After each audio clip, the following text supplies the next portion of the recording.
പ്രാവു പോൽ ഞാരങ്ങുന്നു പ്രിയനിൽ ചേരുവാൻ. ഇണയില്ല കൂറും പ്രാവു പോൽ ഞാരങ്ങുന്നു പ്രിയനിൽ ചേരുവാൻ. നാദ വരുവാൻ താമസമെങ്കിൽ,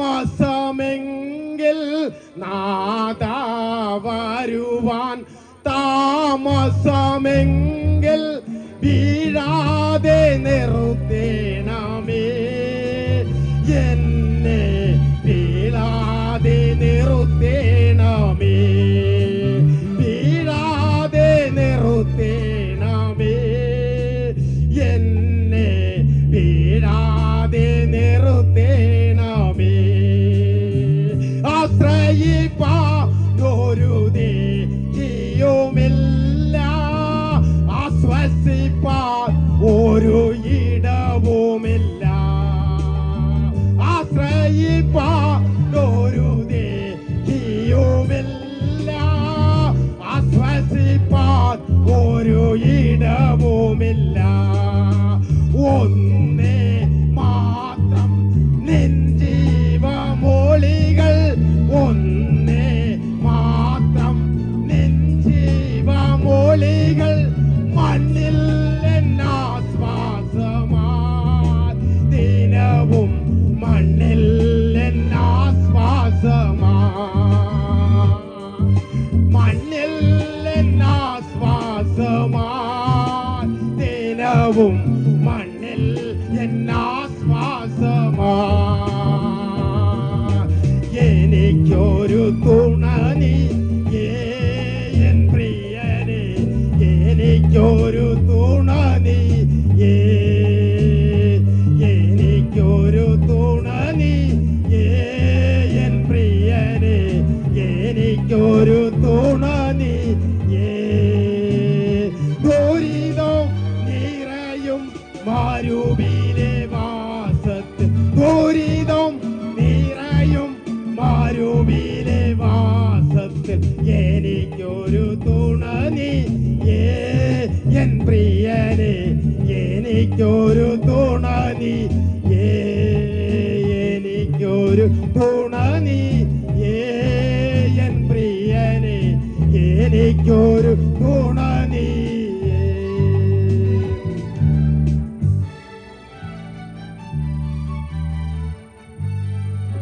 கர்த்தர் நல்லவர். இந்த 4வது நாளின் இரவிலே தொடர்ந்தும் ஆண்டவர் சமூகத்திலே நாம் ஜெபத்தோடு இருப்போம். கர்த்தருடைய வார்த்தைக்கு நேராய் உங்களை சிந்தனைகளை ஆமென் சமர்ப்பித்து நீங்கள் ஜெபத்தோடு இருங்கள். ஆண்டவர் பெரிய காரியங்களை செய்வார்.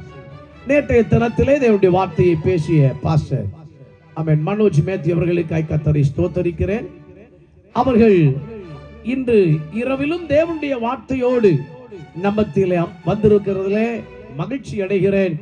கர்த்தர் அவர்களை குடும்ப ஊழியங்களை தொடர்ந்தும் ஆசீர்வதித்து ஆண்டவர் தம் நாம மகிமைக்கு என்று பயன்படுத்துவாராக. இன்று பகல் எங்கள் சபையிலே ஆண்டுடைய வார்த்தையை கொடுத்தார்கள். தேவ ஜனத்திற்கு மிகுந்த பிரயோஜனமும் ஆசீர்வாதவுமாய் இருக்க ஆண்டவர் கிருபை செய்தார். இந்த இரவு அவர்களை கொண்டு கர்த்தர்களோடு பேச போகிறார். உங்களை ஆசீர்வதிக்க போகிறார், உங்களை மகிழ்ச்சியாக்க போகிறார். எதிர்பார்ப்போடு இருங்கள். கர்த்தர் பெரியவைகளை செய்வார். விசேஷித்த விதமாக அவர்களுக்கு நன்றி சொல்லி ஆகிவிட்டது. ஆகிலும் என் சார்பிலே இந்த 2 நாட்கள் தேவனுடைய வார்த்தையோடு வந்து கர்த்தருடைய கனமான ஊழியத்தை நிறைவேற்ற அன்பு போதகர் குடும்பத்துக்கு ஆமென் வாழ்த்துக்களை தெரியப்படுத்தி இருக்கிறோம். இத்தருணத்திலே விசேஷித்த விதமான நன்றியை உங்கள் அனைவர் சார்பாகவும் அவர்களுக்கு தெரியப்படுத்துகிறேன். ஆண்டவர் மகிமைப்படுவாராக. கரங்களை தட்டி நாம் கர்த்தரை மகிமைப்படுத்துவோம். நாம் தொடர்ந்து ஜெபத்தோடு இருப்போம். நம்முடைய கரங்களை தட்டி உற்சாகமாய் கர்த்தரை மகிமைப்படுத்தும் பொழுது தேவனுடைய வார்த்தையோடு அன்பு ஊழியக்காரர் கடந்து வருவார்கள். கரங்களை தட்டி கர்த்தரை மகிமைப்படுத்துவோம். ഹല്ലേലൂയ. നമ്മുടെ കർത്താവും രക്ഷിതാവുമായ യേശു ക്രിസ്തുവിന്റെ മഹത്വമേറിയ നാമം വാഴ്ത്തപ്പെടുവാൻ ഇടയായി തീരട്ടെ. സ്തോത്രം. അനുഗ്രഹിക്കപ്പെട്ട ഈ പ്രാക്കോടിന്റെ മണ്ണിൽ നടക്കുന്ന ഈ കൺവെൻഷന്റെ 4ാമത് ദിവസം നിങ്ങളോടൊപ്പം നിൽക്കുവാൻ വലിയവനായ ദൈവം കൃപ നൽകി. ഇന്നലത്തേക്കാൾ ഇന്ന് പുതിയ സഹോദരങ്ങളൊക്കെ കടന്നു വന്ന ഓർത്ത് ദൈവത്തിന് സ്തോത്രം. ഈ ഗ്രൗണ്ടും പരിസരവും ഒക്കെ ആത്മാക്കളെ കൊണ്ട് നിറയട്ടെ. ഇന്ന് രാത്രിയിലും ദൈവം ഹൃദ്യമായി പ്രാക്കോട് ദേശവാസികളോട് തന്റെ ഇമ്പമാർന്ന സ്വരം കേൾപ്പിക്കും. ദൈവത്തിന് മഹത്വം. ഇന്നലെ നമ്മളെ കർത്താവിന് ഒരു കാര്യവും അസാധ്യമല്ല എന്നുള്ള അനുഗ്രഹീതമായ ആലോചനകളെ കേട്ടു. ഇന്ന് രാത്രിയും ഈ ദേശത്തോട് ഹൃദ്യമായി ദൈവം സംസാരിക്കാൻ ആഗ്രഹിക്കുന്നു. പ്രാരംഭമായി 1-2 വാക്കുകളിൽ വന്ദനം ചൊല്ലേണ്ടതായിട്ടുണ്ട്. ഈ അനുഗ്രഹീതമായ കൺവെൻഷൻ ലീഡ് ചെയ്യുന്ന കർത്താവിന്റെ അഭിഷക്ത ദാസൻ റവറൻ പാസ്റ്റർ ജ്ഞാനസെൽവം അവറുകള്, അദ്ദേഹത്തോട് എന്റെ ഹൃദയത്തിന്റെ ഭാഷയിലുള്ള സ്നേഹവന്ദനങ്ങളെയും നന്ദിയെയും ഞാൻ ഓർപ്പിക്കുകയാണ്. ഈ പ്രാക്കോണിന്റെ മണ്ണിലേക്ക് കടന്നു വരുമ്പോൾ ആതിഥ്യ മര്യാദകളോടെ എന്നെ സ്നേഹിച്ചു സ്വീകരിച്ചു, ഊഷ്മളമായ സ്വീകരണം നൽകി. ഇന്നലെ രാത്രി എനിക്ക് ഈ കൺവെൻഷനിൽ എന്റെ ഹൃദയത്തെ തണുക്കുമാർ എനിക്ക് നിന്ന് പ്രസംഗിക്കുവാൻ ഇടയായി തീർന്നത് ആ ആതിഥ്യ മര്യാദയും ആ സ്നേഹവും കരുതലുമായിരുന്നു. അത് പ്രത്യേകം ഓർക്കാതിരിക്കാൻ സ്മരിക്കാതിരിക്കാൻ കഴിയത്തില്ല. അതുപോലെ തന്നെ ഇന്ന് പകലില് തന്റെ പ്രിയ സഭ AGയുടെ ഇവിടെ ഊരമ്പിലുള്ള തന്റെ പ്രിയ സഭയിൽ കടന്നു പോകുവാനും ശുശ്രൂഷിക്കുവാനും കർത്താവ് കൃപ നൽകി.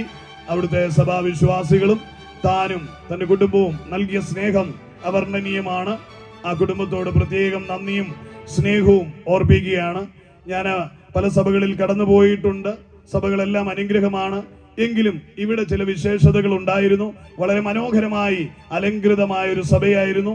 ജനമെല്ലാം വളരെ ഒരുക്കത്തോടെയും വളരെ ദാഹത്തോടെയും വളരെ അച്ചടക്കത്തോടെയും ക്രിസ്തുവിലുള്ള ബഹുമാനത്തോടെയും ദൈവസഭ കൂടി വരുന്നത് കാണുവാനും അവരോടൊപ്പം കർത്താവിന്റെ മേശയിൽ പങ്കാളിയാകുവാനും വലിയവനായി ദൈവം നൽകിയ ആ വലിയ കൃപയ്ക്കായി ഞാൻ കർത്താവിന് നന്ദി പറയുക. അതുകൊണ്ട് സ്തോത്രം. ദൈവദാസനെ ചുരുങ്ങിയ വാക്കുകളിൽ ഞാനൊന്ന് അഭിനന്ദിക്കുകയായിരുന്നു. ആ സഭയുടെ ചുറ്റുപാടുകളും ആ ശുശ്രൂഷകളുടെ നടത്തിപ്പുകളും ആ കർത്തൃമേശയുടെ ഒരുക്കങ്ങളുമൊക്കെ ഇന്ന് ഈ പൊതുസമൂഹത്തിന്റെ മധ്യത്തിൽ അത് പറയേണ്ട കാര്യമില്ലെങ്കിലും കർത്താവ് പറയുന്നത് സ്തോത്രം, രഹസ്യത്തിൽ ചെയ്യുന്നത് പരസ്യമായി മാനിക്കുന്ന ഒരു ദൈവമുണ്ട്. സ്തോത്രം. ആ ദൈവസന്നിധിയിൽ അദ്ദേഹത്തെ ഒന്ന് മാനിക്കുകയും ഓർക്കുകയും പറയുകയും കൊണ്ട് എന്റെ വാക്കുകൾ ചെയ്യുന്നത് എനിക്കും ഒരു അനുഗ്രഹമായതുകൊണ്ടാണ് ഞാനത് ഓർപ്പിക്കുവാനിടയായി തീർന്നത്. ദൈവത്തിന് ഭൃത്യൻ വരും ദിവസങ്ങളിൽ ഇവിടെ സഭ ശുശ്രൂഷകന്മാരെല്ലാം ചേർന്ന് ഈ ദേശത്ത് ഒരു വലിയ ശുശ്രൂഷ ചെയ്യുന്നു എന്ന് ഇവിടെ നോട്ടീസിൽ വായിക്കുവാനിടയായി തീർന്നു. 21 ദിവസം നടക്കുന്ന ആ കൺവെൻഷൻ ഏറ്റവും അനുഗ്രഹമായി തീരുകയും 21 ഡേയ്സ് നടന്നു എന്നതിനേക്കാൾ ഉപരി ദേശത്തുനിന്ന് അനേക ആത്മാക്കൾ വിടുവിക്കപ്പെടുവാനും അനേകർ ക്രിസ്തുവിന്റെ ജീവനാൽ നിറയപ്പെടുവാനും ഇടയായി തീരട്ടെ എന്ന് ഞാൻ ആശീർവദിക്കുകയും അനുഗ്രഹിക്കുകയും ചെയ്യുക. ഇന്ന് ഈ മീറ്റിംഗിലേക്ക്, ഈ 2 ദിവസത്തെ ഈ കൺവെൻഷനിലേക്ക് എന്നെ ക്ഷണിച്ചത് നിങ്ങളുടെ പ്രിയ സഹോദരൻ, നിങ്ങളുടെ ദേശവാസിയായിരിക്കുന്ന പ്രിയ വിൻസ് ബ്രദറാണ്. അദ്ദേഹത്തെ പറ്റി പ്രിയ കർത്താവിന്റെ ദാസൻ ഇവിടെ പറയുവാനിടയായി തീർന്നു. അദ്ദേഹം എന്നെ യൂട്യൂബിലൂടെയും സോഷ്യൽ മീഡിയയിലൂടെയും പരസ്യ സ്ട്രീറ്റ് മീറ്റിങ്ങുകളിലൊക്കെ കണ്ടും കഴിഞ്ഞ നാളിൽ ഇവിടെ അടുത്തുള്ള കൺവെൻഷനുകളിൽ പങ്കെടുക്കുന്നതും കണ്ടാണ് അദ്ദേഹം എന്നെ ഇവിടേക്ക് ക്ഷണിച്ചത്. ആ മകൻ ഇതിന് പിന്നിൽ ഇത്രയധികം അധ്വാനിക്കുന്നുവെന്ന് കർത്താവിന്റെ ദാസൻ ഇന്ന് പറയുവാൻ ഇടയായി തീർന്നപ്പോഴാണ് എനിക്കത് അതിന്റെ ആഴം ഗ്രഹിപ്പാൻ കഴിഞ്ഞത്. ആത്മപൂർണൻ ഒരു ഭ്രാന്തനെ പോലെയാണെന്ന് ആ തിരുവചനം പറയുന്നത്. സുവിശേഷ ദാഹമുള്ളിൽ കത്തിയാൽ അതൊരു തീജ്വാലയാണ്. അതിനെ ആർക്കും കെടുത്തുവാൻ കഴിയത്തില്ല. ദൈവത്തെ, കർത്താവായ യേശുവിനെ രുചിച്ചറിഞ്ഞവൻ അടങ്ങിയിരിക്കുവാൻ കഴിയത്തില്ല. അവന്റെ നാവുകളും അവന്റെ കാലുകളും ചലിച്ചുകൊണ്ടേയിരിക്കും. അവൻ ഒരൊറ്റ വാഞ്ചയേ ഉള്ളൂ, എന്നെ പോലെ തന്നെ രക്ഷയുടെ അനുഭവത്തിലേക്ക്, നാശത്തിലേക്ക് പോകുന്ന ജനം മനം തിരിയേണ്ടതിന് ആവേശത്തോടെ ഓടി നടന്ന, എരിവോടെ നടന്ന സുവിശേഷം പറയും. തന്റെ അധ്വാന ഫലങ്ങളും നാട്ടുകാരും തന്റെ സ്നേഹിതരും ഉറ്റവരുമൊക്കെയായ പ്രിയപ്പെട്ടവരെയുമൊക്കെ ചേർത്ത് നിർത്തിക്കൊണ്ട് ഇങ്ങനെ മനോഹരമായ ഒരു സുവിശേഷ ഘോഷണം അണിയിച്ചൊരുക്കുന്നതിന് പിന്നിൽ അദ്ദേഹം രാപ്പകലില്ലാതെ പ്രയത്നങ്ങൾ ചെലവായിട്ടുണ്ട്. അദ്ദേഹത്തിന്റെ സമ്പത്തും ആരോഗ്യവും അദ്ദേഹത്തോട് ചേർന്ന് നിന്ന പ്രിയ സഹോദരങ്ങളുടെയും ഒന്നിച്ചുള്ള ഉത്സാഹത്തിന്റെ ഫലമായിട്ടാണ് പ്രാക്കോടിന്റെ മണ്ണിൽ അനുഗ്രഹീതമായ കർത്താവായ യേശുവിന്റെ മഹത്വമേറിയ നാമം ഇങ്ങനെ ഉയർത്തപ്പെടുവാൻ ഇടയായി തീർന്നത്. അത് ജീവന്റെ പുസ്തകത്തിലും ക്രിസ്തുവിന്റെ സ്മരണയിലും എന്നും എന്നേക്കും നിലനിൽക്കുമെന്നൂടെ ഞാൻ ഓർപ്പിച്ചുകൊള്ളട്ടെ. ദൈവഭൃത്യൻ പറഞ്ഞു, ഒരു ഗ്ലാസ് തണ്ണീരെങ്കിലും കൊടുത്താൽ അതിന് പ്രതിഫലമില്ലാതെ പോകുകയില്ല എന്ന് പറഞ്ഞതുകൊണ്ട് ആ വാക്ക് വിശ്വാസ വചനത്തിൽ അടിവരയിട്ട് ഓർപ്പിക്കുന്നത് ഞാൻ ഒരിക്കൽ കൂടി ഉദ്ധരിച്ചുകൊണ്ട് ഈ മകനെയും കുടുംബത്തെയും വിൻസ് ബ്രദറിനെയും അനുഗ്രഹിക്കുകയാണ്. കർത്താവായ യേശു ക്രിസ്തുവിന്റെ നാമത്തിൽ സുവിശേഷത്തോടും ഈ ദേശത്തെ നഷ്ടപ്പെട്ടു പോകുന്ന ജീവിതങ്ങളോടുമുള്ള ആത്മഭാരം കൊണ്ട് താൻ തന്റെ പ്രയത്നങ്ങൾ ചെലവഴിച്ചെങ്കിൽ നിത്യതയിൽ മാത്രമല്ല ഈ ഭൂമിയിലും തന്നെ മാനിക്കുവാനും പ്രതിഫലം നൽകുവാനും ദൈവം സർവശക്തനാണ് എന്ന് ഞാൻ ഓർപ്പിച്ചുകൊള്ളട്ടെ. താനും തന്റെ തലമുറകളും ക്രിസ്തുവേശുവിൽ ശ്രുതി കേൾക്കുന്ന നിലയിൽ ദൈവം മാനിക്കും. തന്റെ തലമുറകൾ അനുഗ്രഹിക്കപ്പെടും. കർത്താവായ യേശു ക്രിസ്തുവിന്റെ ക്രൂശ് ചുമക്കുവാൻ വേണ്ടി വയലിൽ അധ്വാനിച്ചു കൊണ്ടിരുന്ന കുറേനക്കാരനായ ശീമോൻ പാലസ്തീന്റെ പച്ച വിരിച്ച മൺപാതയിലൂടെ എന്റെ പ്രാണനാഥൻ വീണുമെഴുന്നേറ്റും പോകുന്നത് കണ്ടുകൊണ്ട് പടയാളികളുടെ നിർബന്ധത്താലായിരുന്നെങ്കിലും താൻ വന്ന് ആ ക്രൂശിന്റെ ഓരത്തൊന്ന് പിടിച്ചു കൊടുത്തതിന്റെ പരിണിത ഫലമായി ചരിത്ര താളുകളിൽ രേഖപ്പെടുത്തിയിരിക്കുന്നത് തന്റെ പ്രിയ മക്കളായ അലക്സാണ്ടറും റൂഫാസും അതേ ചരിത്രത്തിന്റെ താളുകളിൽ സ്മരണയുടെ പിന്നിൽ മറന്നു പോകുവാൻ കഴിയാത്ത നിലയിൽ ഓർമ്മിക്കത്തക്ക നിലയിൽ അവരെ ഗവർണർമാരാക്കി രാജ്യത്തിന്റെ പ്രമുഖന്മാരാക്കി ആദരിച്ച ഒരു ദൈവത്തിന്റെ കൃപ ഇന്ന് വിൻസ് ബ്രദറിലും തന്റെ തലമുറയിലും വ്യാപരിക്കട്ടെ എന്ന് ഞാൻ ക്രിസ്തുവിൽ ആഗ്രഹിച്ച് ആശംസിച്ച് അനുഗ്രഹിക്കുകയാണ്. അത് സംഭവിക്കും നിശ്ചയം. ഈ മണ്ണ് അത് കാണും, നിങ്ങളെ പറ്റി അത് പറയുകയും ചെയ്യും. ദൈവത്തിന് മഹത്വം. അനുഗ്രഹീതമായ ഈ ശുശ്രൂഷകൾക്ക് കരങ്ങൾ നൽകി ശുശ്രൂഷകൾക്ക് സ്തോത്രം. മനോഹരമായ സ്വർഗീയ ഗാനങ്ങൾ പാടി സംഗീത ശുശ്രൂഷ അനുഗ്രഹപൂർണമായി കേട്ടിരിക്കുന്നവർക്ക് ആത്മാവിൽ സന്തോഷം പകരുവാൻ മനോഹരമായി പാടിയ എന്റെ പ്രിയ സഹോദരങ്ങൾ, അവരെ ഓർത്ത് ഞാൻ ദൈവത്തിന് സ്തോത്രം ചെയ്യുകയും ക്രിസ്തുവിൽ എന്റെ വന്ദനം അറിയിക്കുകയും ചെയ്യുകയാണ്. ഇന്ന് ഈ ഇൻസ്ട്രുമെന്റുകൾക്ക് പിന്നിൽ അനുഗ്രഹമായ നിലയിൽ താളബോധത്തോടെ അതിന്റെ കരങ്ങളെ ചലിപ്പിച്ച പ്രിയ കുഞ്ഞുങ്ങൾ, അവരെയും കർത്താവ് അനുഗ്രഹിക്കട്ടെ. ഹൃദയഭാഷയിലുള്ള സ്നേഹവന്ദനങ്ങളെയും ഓർപ്പിക്കുന്നു. ഈ ശുശ്രൂഷ അങ്ങകലങ്ങളിൽ വരുമ്പോൾ തന്നെ വളരെ ആസ്വാദ്യകരമായ നിലയിൽ വളരെ ക്ലിയർ ആയിട്ട് നമുക്ക് കേൾക്കുവാൻ കഴിയും. അതിന് പിന്നിൽ ഈ ശബ്ദത്തെ ഇത്ര ഗാംഭീര്യത്തോടെ ആ മീഡിയത്തിലൂടെ എത്തിക്കുവാൻ അതിന് പിന്നിൽ പ്രയത്നിക്കുന്ന പ്രിയ സഹോദരൻ, താനും തന്റെ തലമുറകളും ക്രിസ്തുവിൽ അനുഗ്രഹിക്കപ്പെടട്ടെ. ഹൃദയത്തിന്റെ ഭാഷയിലുള്ള നന്ദിയും സ്നേഹവും ഞാൻ ഓർപ്പിക്കുകയാണ്. ഇന്നിവിടെ കൂടി വന്നിരിക്കുന്ന മാന്യരും ശ്രേഷ്ഠരും കർത്താവിന്റെ ദൃഷ്ടിയിൽ വിലയേറിയവരുമായ അനുഗ്രഹീതരായ ജനസമൂഹത്തെ ക്രിസ്തുവിൽ ഞാൻ സ്വാഗതം ചെയ്യുകയും വന്ദനമരുളുകയും ചെയ്യുന്നു. എന്റെ ഹൃദയത്തിന്റെ ഭാഷയിൽ നന്ദിയും ഞാൻ രേഖപ്പെടുത്തുകയാണ്. കഴിഞ്ഞ ദിവസം വന്നതിനേക്കാൾ കൂടുതൽ സഹോദരന്മാർ ഇന്ന് വന്നതോർത്ത് ഞാൻ സ്തോത്രം ചെയ്യുന്നു.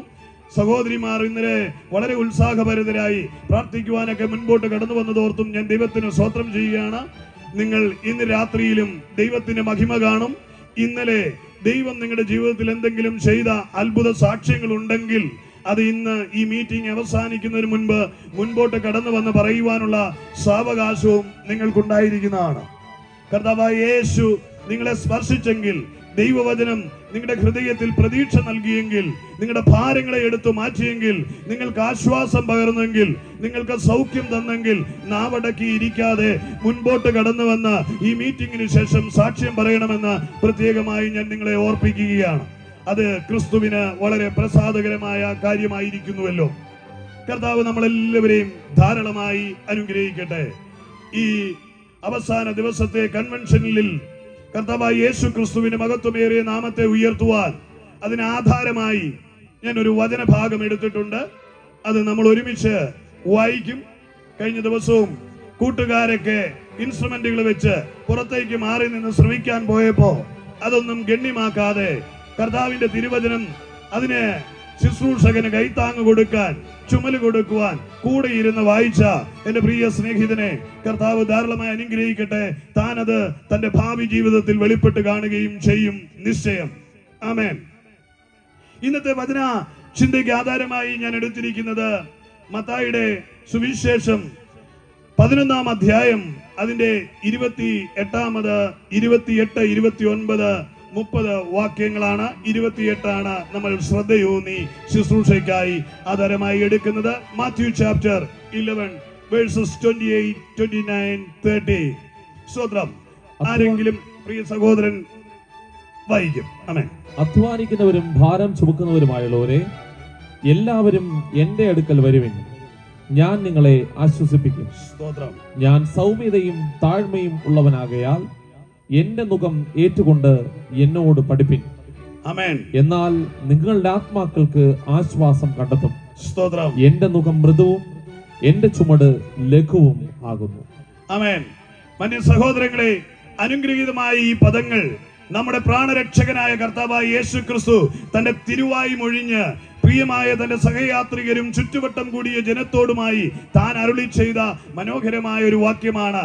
എന്ന് പറഞ്ഞാൽ യേശുവിന്റെ വായ്മൊഴിയായി താൻ ഉരവിട്ട പദമാണ് ഇന്നിവിടെ വായിച്ചു കേൾപ്പിക്കുവാനിടയായി തീർന്നത്. ഒരു വാക്ക് ഞാൻ പ്രാർത്ഥിക്കുവാൻ ആഗ്രഹിക്കുക. കരുണാസമ്പന്നനായ സ്വർഗീയ പിതാവേ, അങ്ങയുടെ പൊന്നോമന കുമാരനും ഞങ്ങളുടെ രക്ഷിതാവുമായ യേശുവിന്റെ നാമം പ്രാക്കോടിന്റെ മണ്ണിൽ ഉയർത്തപ്പെടുമ്പോൾ പ്രാക്കോടിലെ അനുഗ്രഹീതമായ ജനത്തിന്റെ ഹൃദയങ്ങളിലേക്ക് അത് ആഴങ്ങളിൽ പതിയേണ്ടതിനായി ഞാൻ പ്രാർത്ഥിക്കുന്നു. അവരിൽ ചിലർ മാനസാന്തരപ്പെട്ട് മടങ്ങി വരേണ്ടതിനായി, ക്രിസ്തുവിനെ അറിഞ്ഞവർ ക്രിസ്തുവിൽ ധന്യരായി തീരേണ്ടതിനും, ദേശത്ത് ഇരുട്ടിന്റെ അധികാരങ്ങൾ ബന്ധിച്ച ജനത്തിന് വിടുതൽ ലഭിക്കേണ്ടതിനായും, ദേശത്തുള്ള കർത്താവെ അന്ധകാര വാഴ്ചകളുടെ കുടിയിരിപ്പുകൾ ദേശം വിട്ടു പോകേണ്ടതിനായും, ദേശത്തിന്റെ വാഴ്ചകളെ യേശുവിന്റെ നാമത്തിൽ ശാസിച്ചകറ്റിക്കൊണ്ടും ഞാൻ പ്രാർത്ഥിച്ച് തിരുവചനത്തെ തിരുക്കരങ്ങളിൽ സമർപ്പിക്കുന്നു. വാഴ്ത്തി നുറുക്കി ഈ മണ്ണിൽ കേൾക്കുന്ന ജനത്തിന്റെ ഹൃദയങ്ങളിലേക്ക് വിതയ്ക്കുമാറാകണമേ എന്ന് പ്രാർത്ഥിക്കുന്നു. പരിശുദ്ധാത്മാവ് അതിന് തുണയേകുന്ന കൃപയ്ക്കായി സ്തോത്രം. എന്റെ നാവോട് കൂടിയിരിക്കുന്നതിനായി നന്ദി. യേശുവിന്റെ നാമത്തിൽ തന്നെ ആമേൻ. ഹല്ലേലൂയ. സന്തോഷമുള്ളവരെല്ലാം ചേർന്ന് കർത്താവിനൊന്ന് സ്തോത്രം ചെയ്താട്ടെ. ഹല്ലേലൂയ. സ്തോത്രം. ആമേൻ. എല്ലാവരും സന്തോഷത്തോടെ കരങ്ങൾ ഉയർത്തി എല്ലാവരെയും ഓർത്ത് ഞാൻ ദൈവത്തിന് സ്തോത്രം ചെയ്യുകയാണ്. അധ്വാനിക്കുന്നവരും ഭാരം ചുമക്കുന്നവരുമായുള്ളവരെ എല്ലാവരും എന്റെ അടുക്കൽ വരുവീൻ, ഞാൻ നിങ്ങളെ ആശ്വസിപ്പിക്കും. ഈ വചനഭാഗത്തെ 4 ഭാഗങ്ങളായിട്ടാണ് ഞാൻ ചിന്തിച്ചപ്പോൾ എന്റെ ഹൃദയത്തിലേക്ക് ഓടി വന്നത്. എന്റെ കൺവെൻഷനിലെ പ്രസംഗത്തിന്റെ ആദ്യമായി എടുത്തിരിക്കുന്ന ഒരു വചനഭാഗമാണ്. ഓരോ കൺവെൻഷനിലും വ്യത്യസ്തമായ സബ്ജക്റ്റുകളാണ്. 4 സബ്ജക്റ്റുമായി 400 സ്റ്റേജുകളിലല്ല പ്രസംഗിക്കാറ്.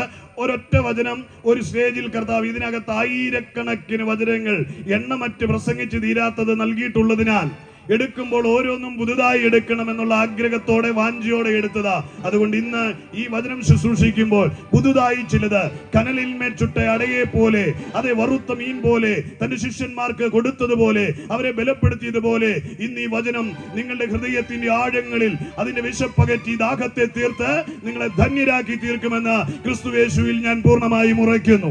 ഹല്ലേലൂയ. അധ്വാനിക്കുന്നവർ എന്റെ വിഷയത്തിന്റെ ഒരു ഭാഗമാണ്. അധ്വാനിക്കുന്നവർ. രണ്ടാമത് ചിന്തിക്കുന്ന വിഷയം ഭാരം ചുമക്കുന്നവരാണ്.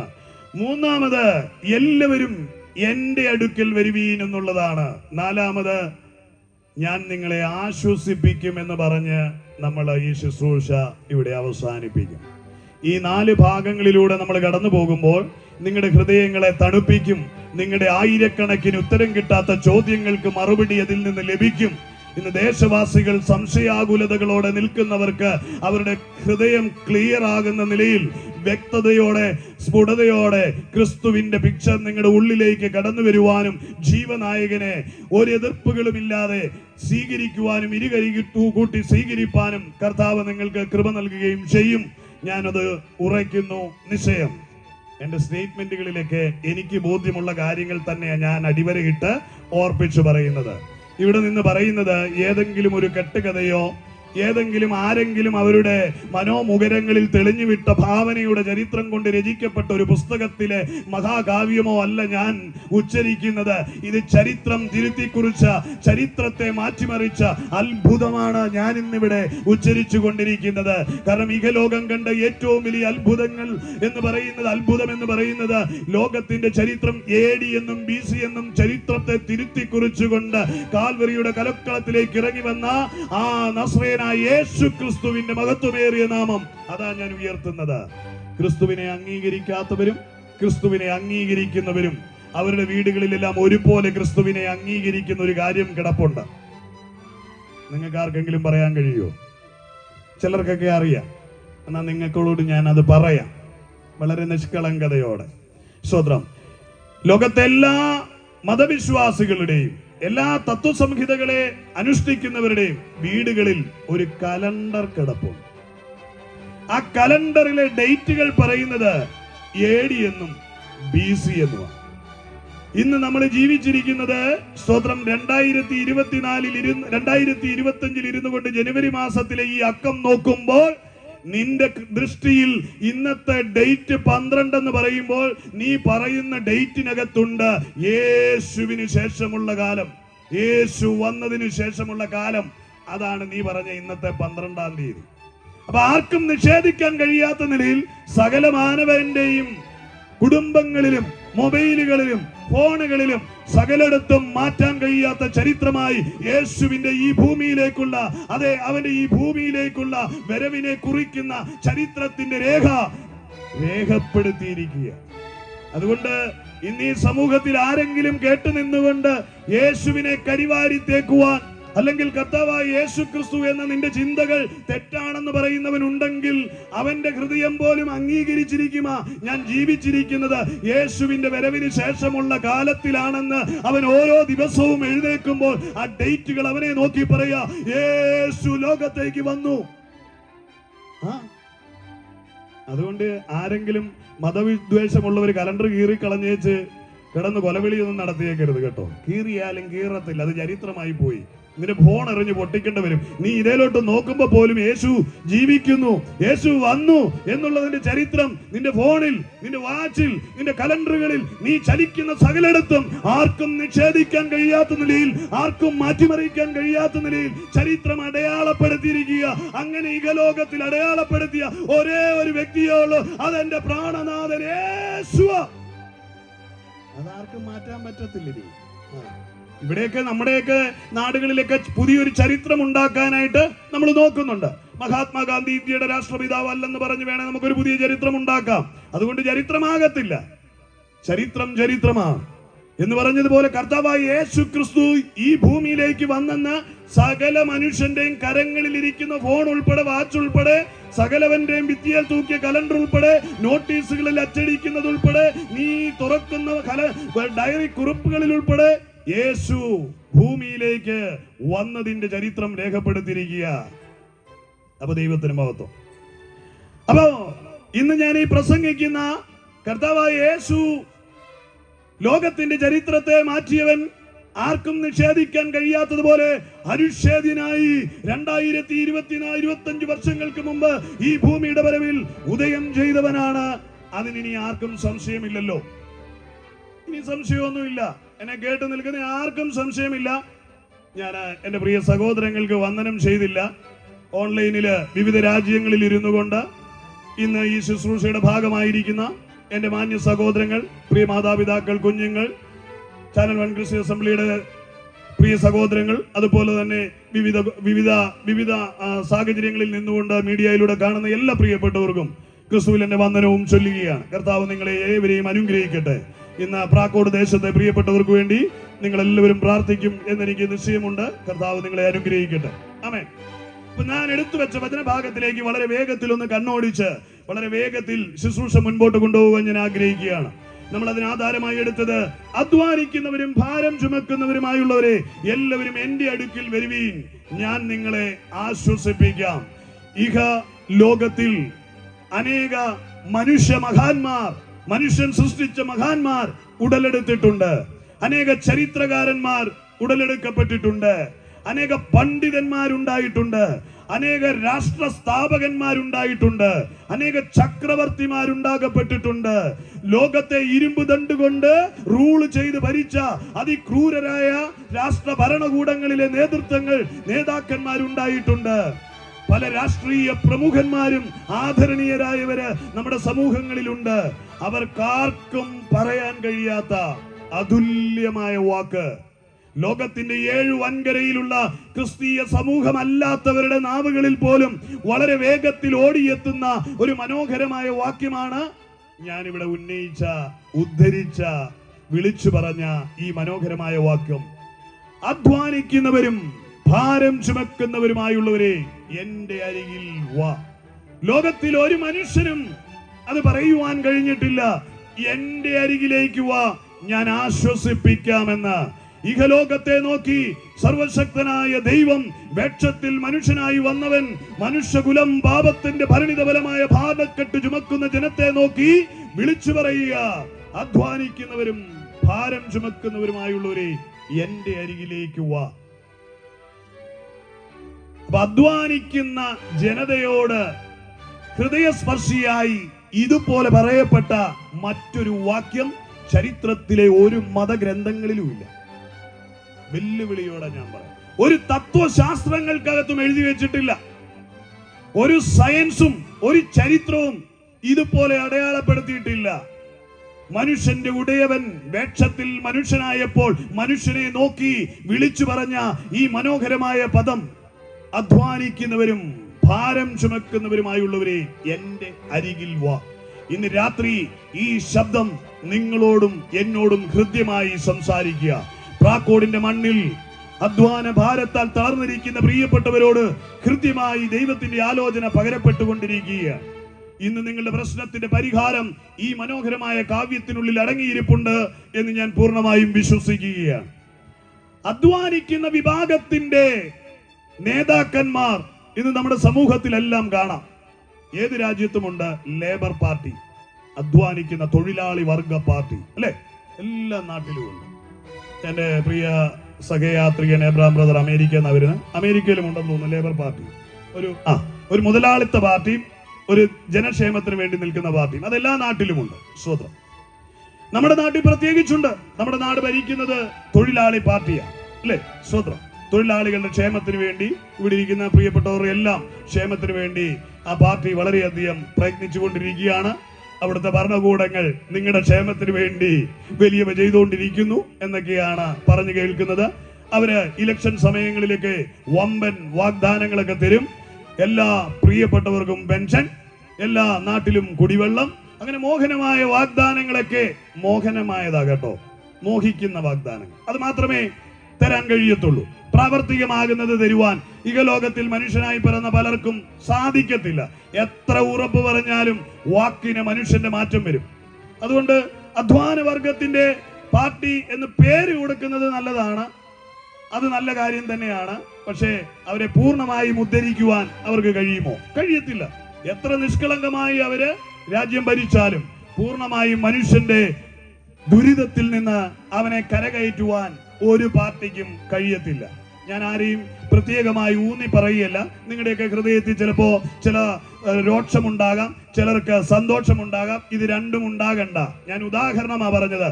ഒരു പാർട്ടിക്കും ഒരു രാജാക്കന്മാർക്കും ഈ ഭൂമിയിലെ ഒരു നിയമ സംവിധാനയ്ക്കും മനുഷ്യന്റെ യഥാർത്ഥ ദുരിതങ്ങളിൽ നിന്ന് അവനെ കരകയറ്റാൻ കഴിയത്തില്ല. അങ്ങനെ ആരെങ്കിലും ഒക്കെ നിങ്ങളോട് മോഹനമായി വാഗ്ദാനം ചെയ്യുന്നുണ്ടെങ്കിൽ നിങ്ങൾ ആ മൗഢ്യമായ മൂഢമായ വാക്കുകളിൽ കുടുങ്ങി വിശ്വസിച്ച് നിങ്ങൾ പിന്നാലെ പോകരുതേ എന്നൊരു സദുപദേശവും കൂടെ എനിക്കുണ്ട്. കാരണം ആർക്കും നിന്റെ പ്രശ്നത്തിന് ശാശ്വത പരിഹാരം തരാൻ കഴിയത്തില്ല. നിനക്ക് ആഹാരത്തിനുള്ളത് തരാം, ചിലപ്പോൾ ഒരു പാർപ്പിടം വെച്ച് തരാം, വീട് വെക്കുന്ന പദ്ധതിയൊക്കെ ഉണ്ടല്ലോ, വീട് വെച്ച് തരാം. എങ്കിലും നിന്റെ അടിസ്ഥാന പ്രശ്നമായ നിന്റെ ജീവിത ഭാരത്തിൽ നിന്ന് നിനക്കൊരു വിമോചനത്തിന് ഒരു വ്യക്തികൾക്കും കഴിയത്തില്ല.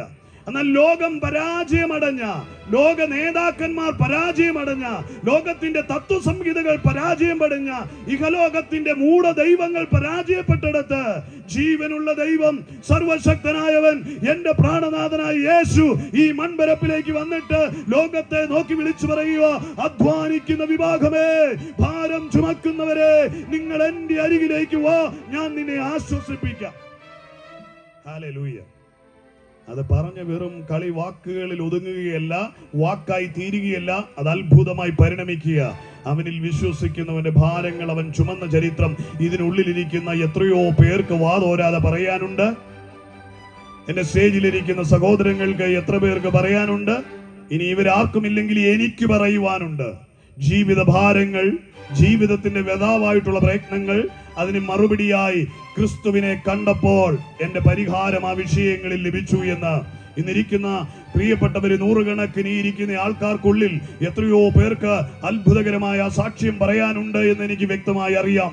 പ്രിയമുള്ളവരെ, ലോകത്തിന്റെ വിവിധ രാജ്യങ്ങളിൽ കേട്ടുകൊണ്ടിരിക്കുന്ന എന്റെ പ്രിയ സഹോദരങ്ങൾ, അവരിപ്പോൾ മൈക്ക് അവരുടെ കരങ്ങളിൽ ഉണ്ടായിരുന്നെങ്കിൽ എന്റെ ജീവിതത്തിന്റെ ഇരുണ്ട യുഗങ്ങളിൽ നിന്ന്, എന്റെ ഭാരം പേറി തളർന്ന അനുഭവത്തിൽ നിന്ന് എനിക്ക് വിടുതൽ ലഭിച്ചത് യേശുവെ കണ്ടെത്തിയത് കൊണ്ടാണെന്ന് എത്രയോ പേർക്ക് പറയുവാൻ ഇന്ന് ഈ രാത്രി ഈ മൈക്ക് കൊടുത്താൽ എന്നേക്കാൾ അധികമായി ഘോരാഘോരം ശക്തിയോടെ പറയുവാനുണ്ടാകും.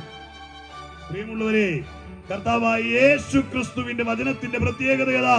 യേശുവിനെ കണ്ടെത്തിയവന് നാവുകളെ അടക്കാൻ കഴിയാതെ, അവന്റെ തൊണ്ട തുറന്ന് വാക്കുകൾ പോരാതെ അവൻ വർണ്ണിച്ചുകൊണ്ടേയിരിക്കും. അവൻ എനിക്ക് വലിയവ ചെയ്തു ചെയ്തു ചെയ്തു എന്ന് ആരൊക്കെ അടക്കി വെച്ചാലും, ഏതൊക്കെ നിയമങ്ങൾ കൊണ്ട് ബന്ധിച്ചു പൂട്ടിവെച്ചാലും, എത്ര ശത്രുതയുണ്ടായാലും, ആരുടെയെല്ലാം ഉപദ്രവങ്ങളും നിന്ദകളും കേട്ടാലും അവൻ വിളിച്ചു പറഞ്ഞുകൊണ്ടേയിരിക്കും, എന്റെ പ്രാണനാഥൻ യേശു ജീവിക്കുന്നു, അവനിൽ വിശ്വസിച്ചാൽ നീ അനുഗ്രഹമായി മാറും.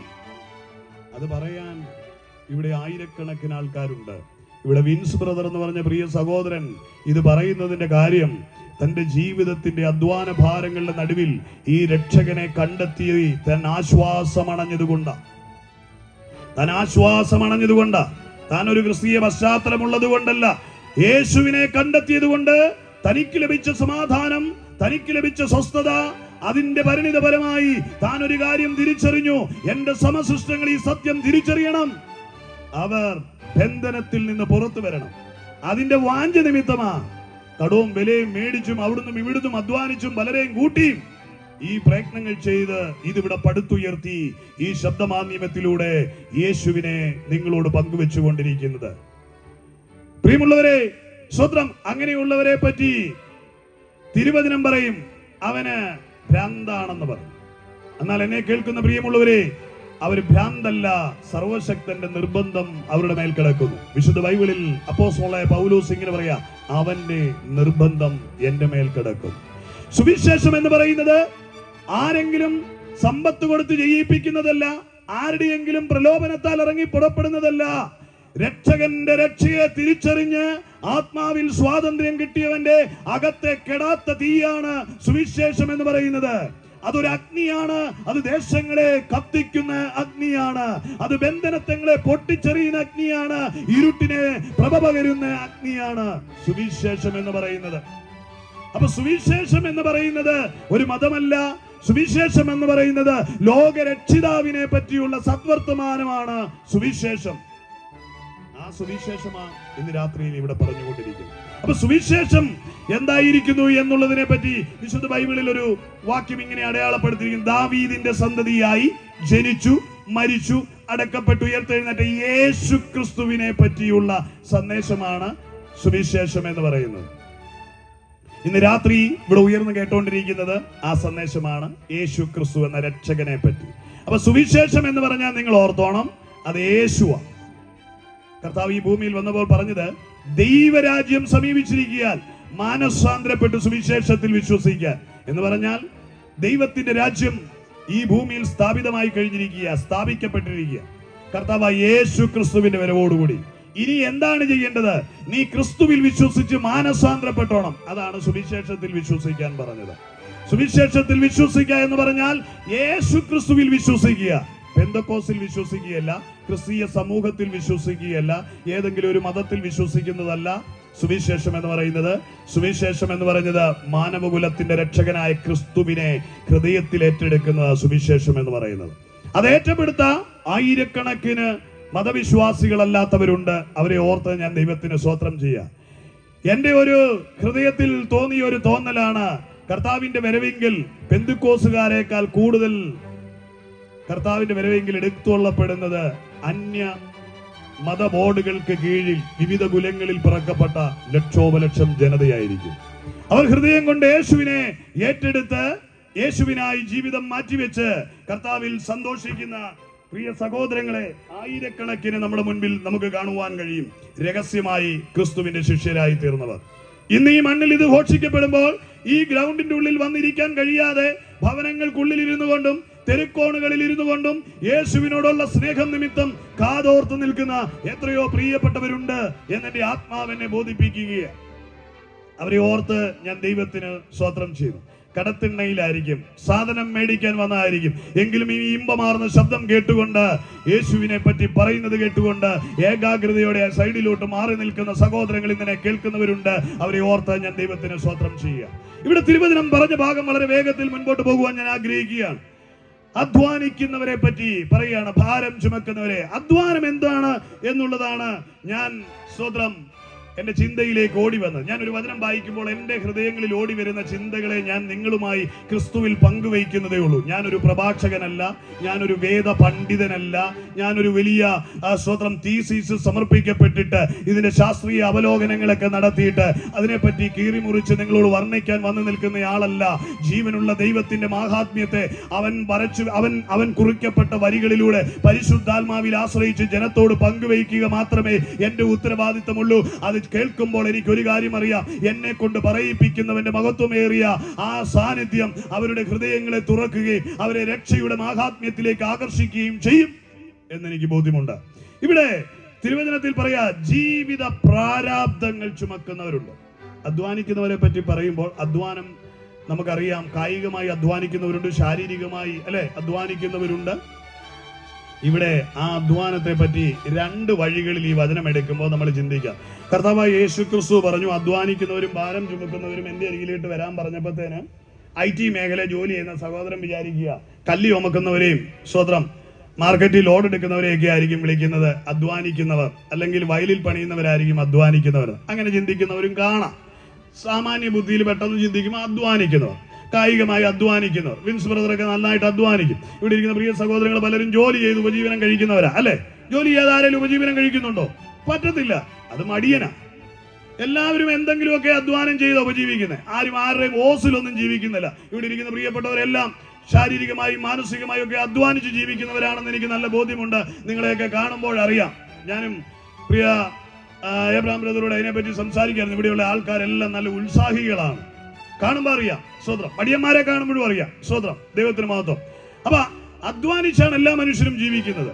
അപ്പൊ തിരുവചനത്തിൽ പറയാം, അധ്വാനം സ്വതന്ത്രം, നിന്റെ അധ്വാനം ഫലവത്താകുന്നത് എങ്ങനെയാണ് എന്നുള്ളതിനെ പറ്റി. ചിലര് രാവന്തിയോളം അധ്വാനിക്കും, കയ്യിലൊന്നും കാണത്തില്ല, അല്ലെ? 1000-2000 രൂപയ്ക്കൊക്കെ ഒരു ദിവസം പണിയും, പക്ഷെ ഒന്നും കൈ കാണത്തില്ല. അധ്വാനിച്ചിട്ടൊന്നും നേടാൻ കഴിയുന്നില്ല. അങ്ങനെ അധ്വാനിക്കുന്ന ഒരുപാട് ആൾക്കാർ നമ്മുടെ ചുറ്റിട്ടുണ്ട്. ഞാൻ ജോലി ചെയ്യാഞ്ഞിട്ടല്ല, ഞങ്ങൾ 4 പേരും വീട്ടിലെ ജോലി ചെയ്യുന്ന, പക്ഷെ സ്വന്തമായ ഒരു ഭവനം ഇതുവരെ ഞങ്ങൾക്ക് ഉണ്ടാക്കാൻ കഴിഞ്ഞിട്ടില്ല. കുഞ്ഞുങ്ങളുടെ പഠനം നന്നായി പോകാൻ കഴിയുന്നില്ല. അധ്വാനിച്ചിട്ടൊന്നും നേടാൻ കഴിയുന്നില്ല. വിശുദ്ധ ബൈബിളിൽ ഇങ്ങനെയാണ് പറയുന്നത്, യഹോവ വീട് പണിയാതിരുന്നാൽ പണിയുന്നവർ വ്രത അധ്വാനിക്കുന്നു, യഹോവ പട്ടണം കാക്കാതിരുന്നാൽ കാവൽക്കാരൻ വ്രത ജാഗരിക്കുന്നു. സങ്കീർത്തന പുസ്തകത്തിന്റെ 27-ാം അധ്യായത്തിന്റെ 1-ാമത് വാക്യത്തിൽ പറഞ്ഞതാ, സർവശക്തനായ ദൈവം പണിയാതിരുന്നാൽ നിന്റെ പണിയൊക്കെ വ്രതാവാണ് സ്വതന്ത്രം എന്നാണ് പറയുന്നത്. അപ്പൊ അധ്വാനിക്കുന്നവരും ഭാരം ചുമക്കുന്നവരും എന്റെ അരികിലോട്ട് വരാൻ പറഞ്ഞ കാര്യം, അധ്വാനിക്കുന്നവരോട് പറയുക, നീ വെറുതെ കിടന്ന് അധ്വാനിച്ചിട്ട് നിന്റെ ജീവിതത്തിൽ ഒന്നും നേടുവാൻ കഴിയുന്നില്ല എങ്കിൽ ഇന്ന് രാത്രി ഈ ശബ്ദം കേൾക്കുമ്പോ നിന്നെ വളരെ മാർദ്ദവമായ, മൃദുലമായ, സൗമ്യമായ, സ്നേഹാർദ്രമായ ഭാഷയിൽ സർവശക്തനായ ദൈവം ക്ഷണിക്കുക, മകനെ, നിന്റെ അധ്വാനത്തിന് ഫലവത്താക്കി തീർക്കുവാൻ ഇതാ ഞാൻ നിന്നോടുകൂടെ ഉണ്ടാകാം, നീ എന്നിലേക്കൊന്ന് ചാഞ്ഞ് കേൾക്ക്. ഇന്ന് രാത്രി ജീവിതത്തിൽ പ്രയത്നിച്ചിട്ടൊന്നും നേടാൻ കഴിയാത്തവരോട് കർത്താവ് പറയുകയാണ്, എന്നെ കൂടാതെ നിനക്കൊന്നും ചെയ്യുവാൻ കഴിയത്തില്ല. വിശുദ്ധ വേദപുസ്തകത്തിൽ യോഹന്നാൻ അപ്പോസ്തലൻ ഇപ്രകാരമാണ് എഴുതിയിരിക്കുന്നത്, നിങ്ങൾക്ക് എന്നെ പിരിഞ്ഞൊന്നും ചെയ്യുവാൻ കഴിയത്തില്ല എന്ന് കർത്താവ് പറയാം. നല്ല മുന്തിരിവള്ളിയോട് ഉപമിച്ചിട്ട് പറയുക, നിങ്ങളെ മുന്തിരിവള്ളിയിൽ വസിച്ചിട്ടല്ലാതെ, കൊമ്പുകളിൽ വസിച്ചിട്ടല്ല വള്ളിയിൽ കായ്ക്കുവാൻ കഴിയത്തില്ലെന്ന്, സ്വതം ഫലമുണ്ടാക്കാൻ കഴിയത്തില്ല. അപ്പൊ ഇന്ന് പകൽ എന്നെ കേൾക്കുന്ന വ്രത അധ്വാനിച്ച് തളർന്നിരിക്കുന്ന പ്രിയപ്പെട്ടവരോട് ഈ ദൂത് ഞാൻ കൈമാറുകയാണ്. നീ ആയിരിക്കുന്നിടത്ത് ഇരുന്നു കൊണ്ട് നിന്റെ സൃഷ്ടാവും നിന്റെ ഉടയവനും നിന്റെ പാപത്തിന്റെ പരിഹാരകനും രക്ഷിതാവുമായ യേശുവിലേക്ക് നിന്റെ ജീവിതം സമർപ്പിച്ചാൽ നിന്റെ അധ്വാനം ഫലവത്തായി തീരും. ഇത് സിംബോളിക് ആയിട്ടാണ് ഈ വചനം പറയുന്നത്. വീട് പണിയുന്നവർ വ്രത അധ്വാനിക്കുന്നെന്ന് പറഞ്ഞു. നിങ്ങൾ വീട് പണിയുന്നവർ അങ്ങനെ എടുത്താലും കുഴപ്പമില്ലെങ്കിലും വചനത്തിന്റെ അർത്ഥം, ഒരു മനുഷ്യന്റെ പ്രയത്നങ്ങൾ ഫലവത്താകണമെങ്കിൽ അവൻ ദൈവത്തോട് കൂടെ ചേർന്ന് വസിക്കണം. അതാണ് അതിനെപ്പറ്റി പറഞ്ഞതിന്റെ അർത്ഥം. ആ ഭാഗത്തുനിന്ന് ഞാനങ്ങ് മുൻപോട്ട് ഓടിപ്പോവുകയാണ്. സഭാപ്രസംഗിയുടെ പുസ്തകം 2:11 ഇപ്രകാരം ഒരു വാക്യവും കൂടെ പറയുന്നുണ്ട്. അതുകൂടി ഒന്ന് ഉദ്ധരിച്ച് വേഗത്തിൽ പോകുവാൻ ഞാൻ ആഗ്രഹിക്കുക.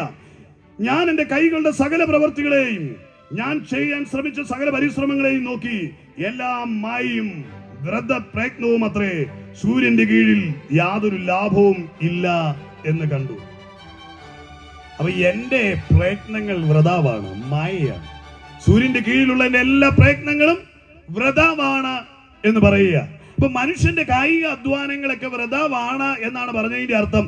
ദൈവമില്ല എങ്കിൽ നീ എത്ര സമ്പാദിച്ചാലും തിത്തിരി പക്ഷി പറന്നു പോകുന്നത് പോലെ നിന്റെ സമ്പാദ്യങ്ങൾ പറന്നു പോകുന്നത് കാണാം. എന്നെ കേൾക്കുന്ന പ്രിയമുള്ളവരെ, അനുഗ്രഹീതമായി ജോലി ചെയ്ത് നന്നായി സമ്പാദിക്കുന്നുണ്ട് ഭാര്യയും ഭർത്താവും. പക്ഷെ വരുന്ന പണം ഹോസ്പിറ്റലിലേക്ക് ഒഴുകിപ്പോവുക.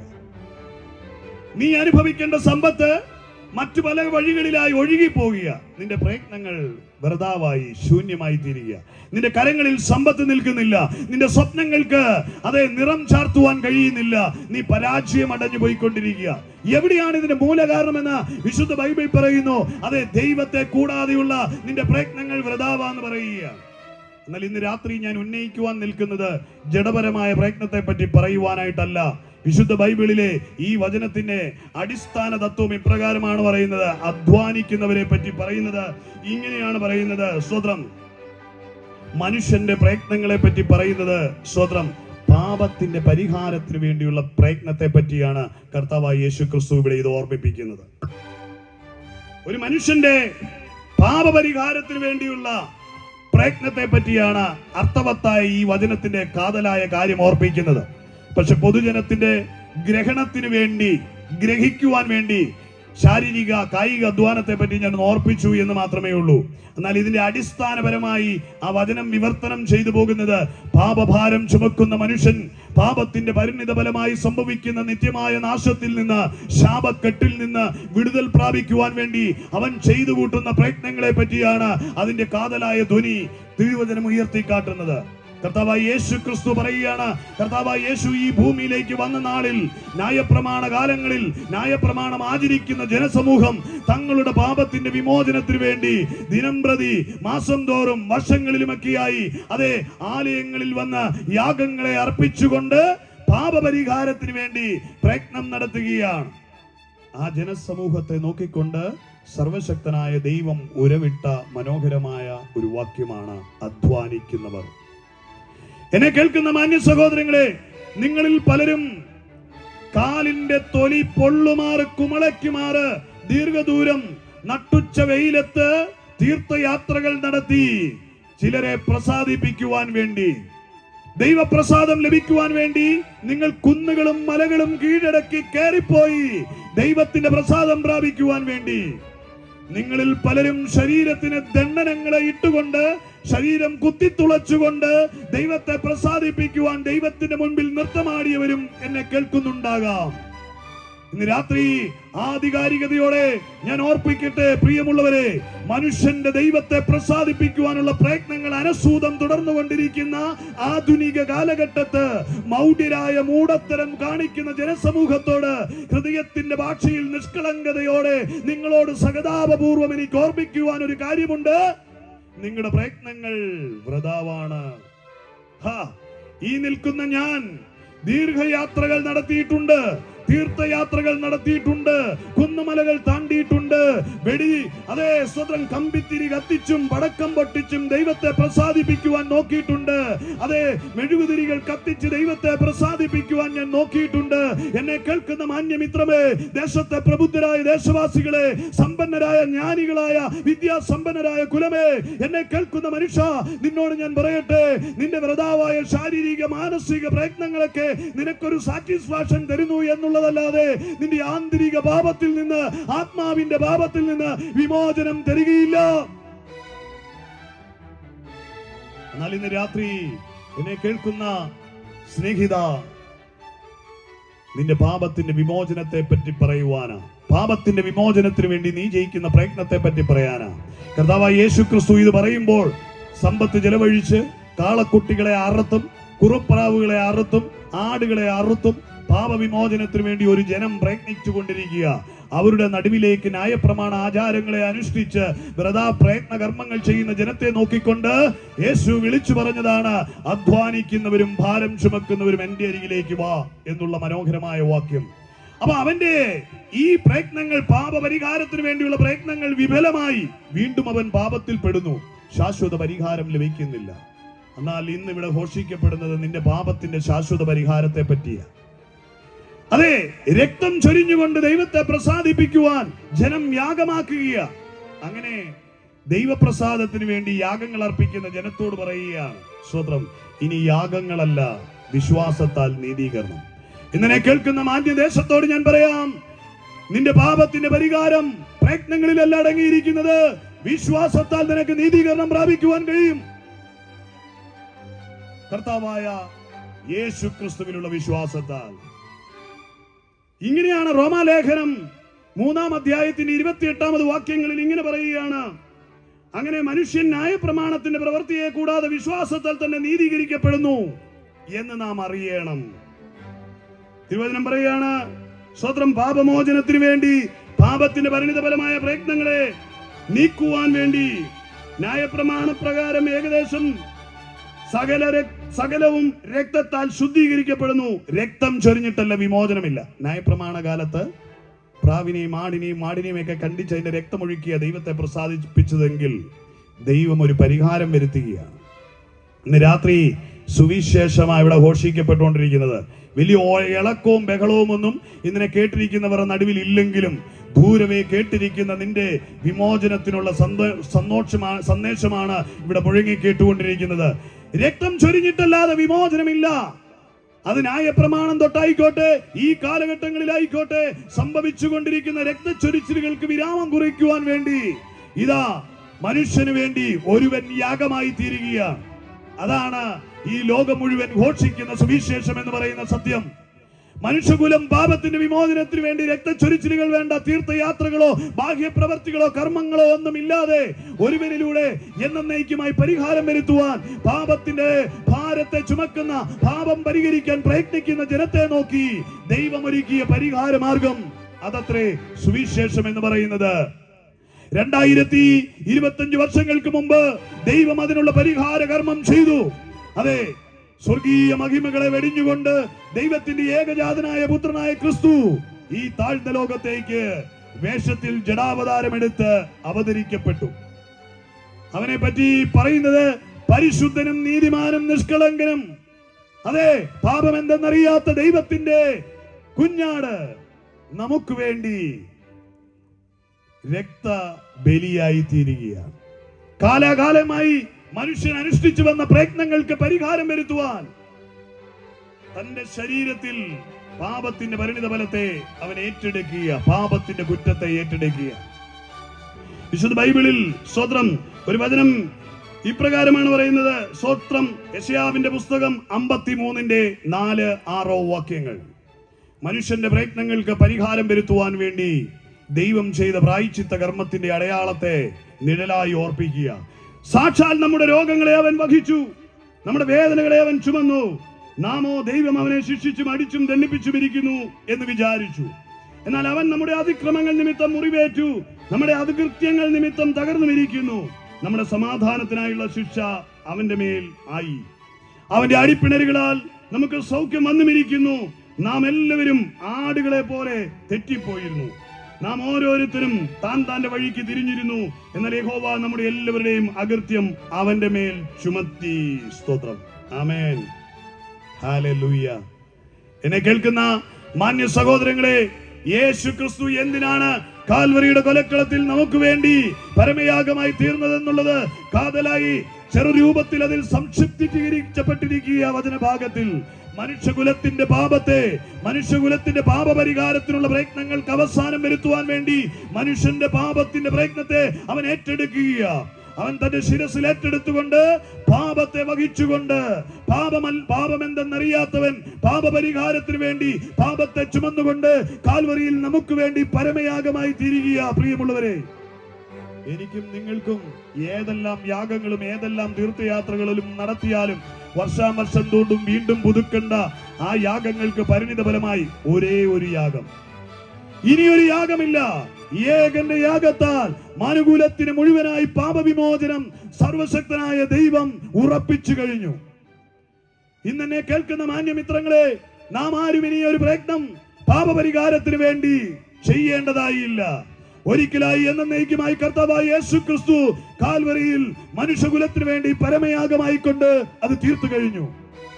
അതുകൊണ്ട് ഇന്ന് രാത്രി ഇവിടെ ഇരിക്കുന്ന ക്രിസ്തുവിനെ അറിയുന്ന പ്രിയപ്പെട്ടവർ ഭാഗ്യമുള്ളവരായി തീർന്നു. പാപപരിഹാരത്തിനായി ഇനി നിങ്ങൾ പോകണ്ട.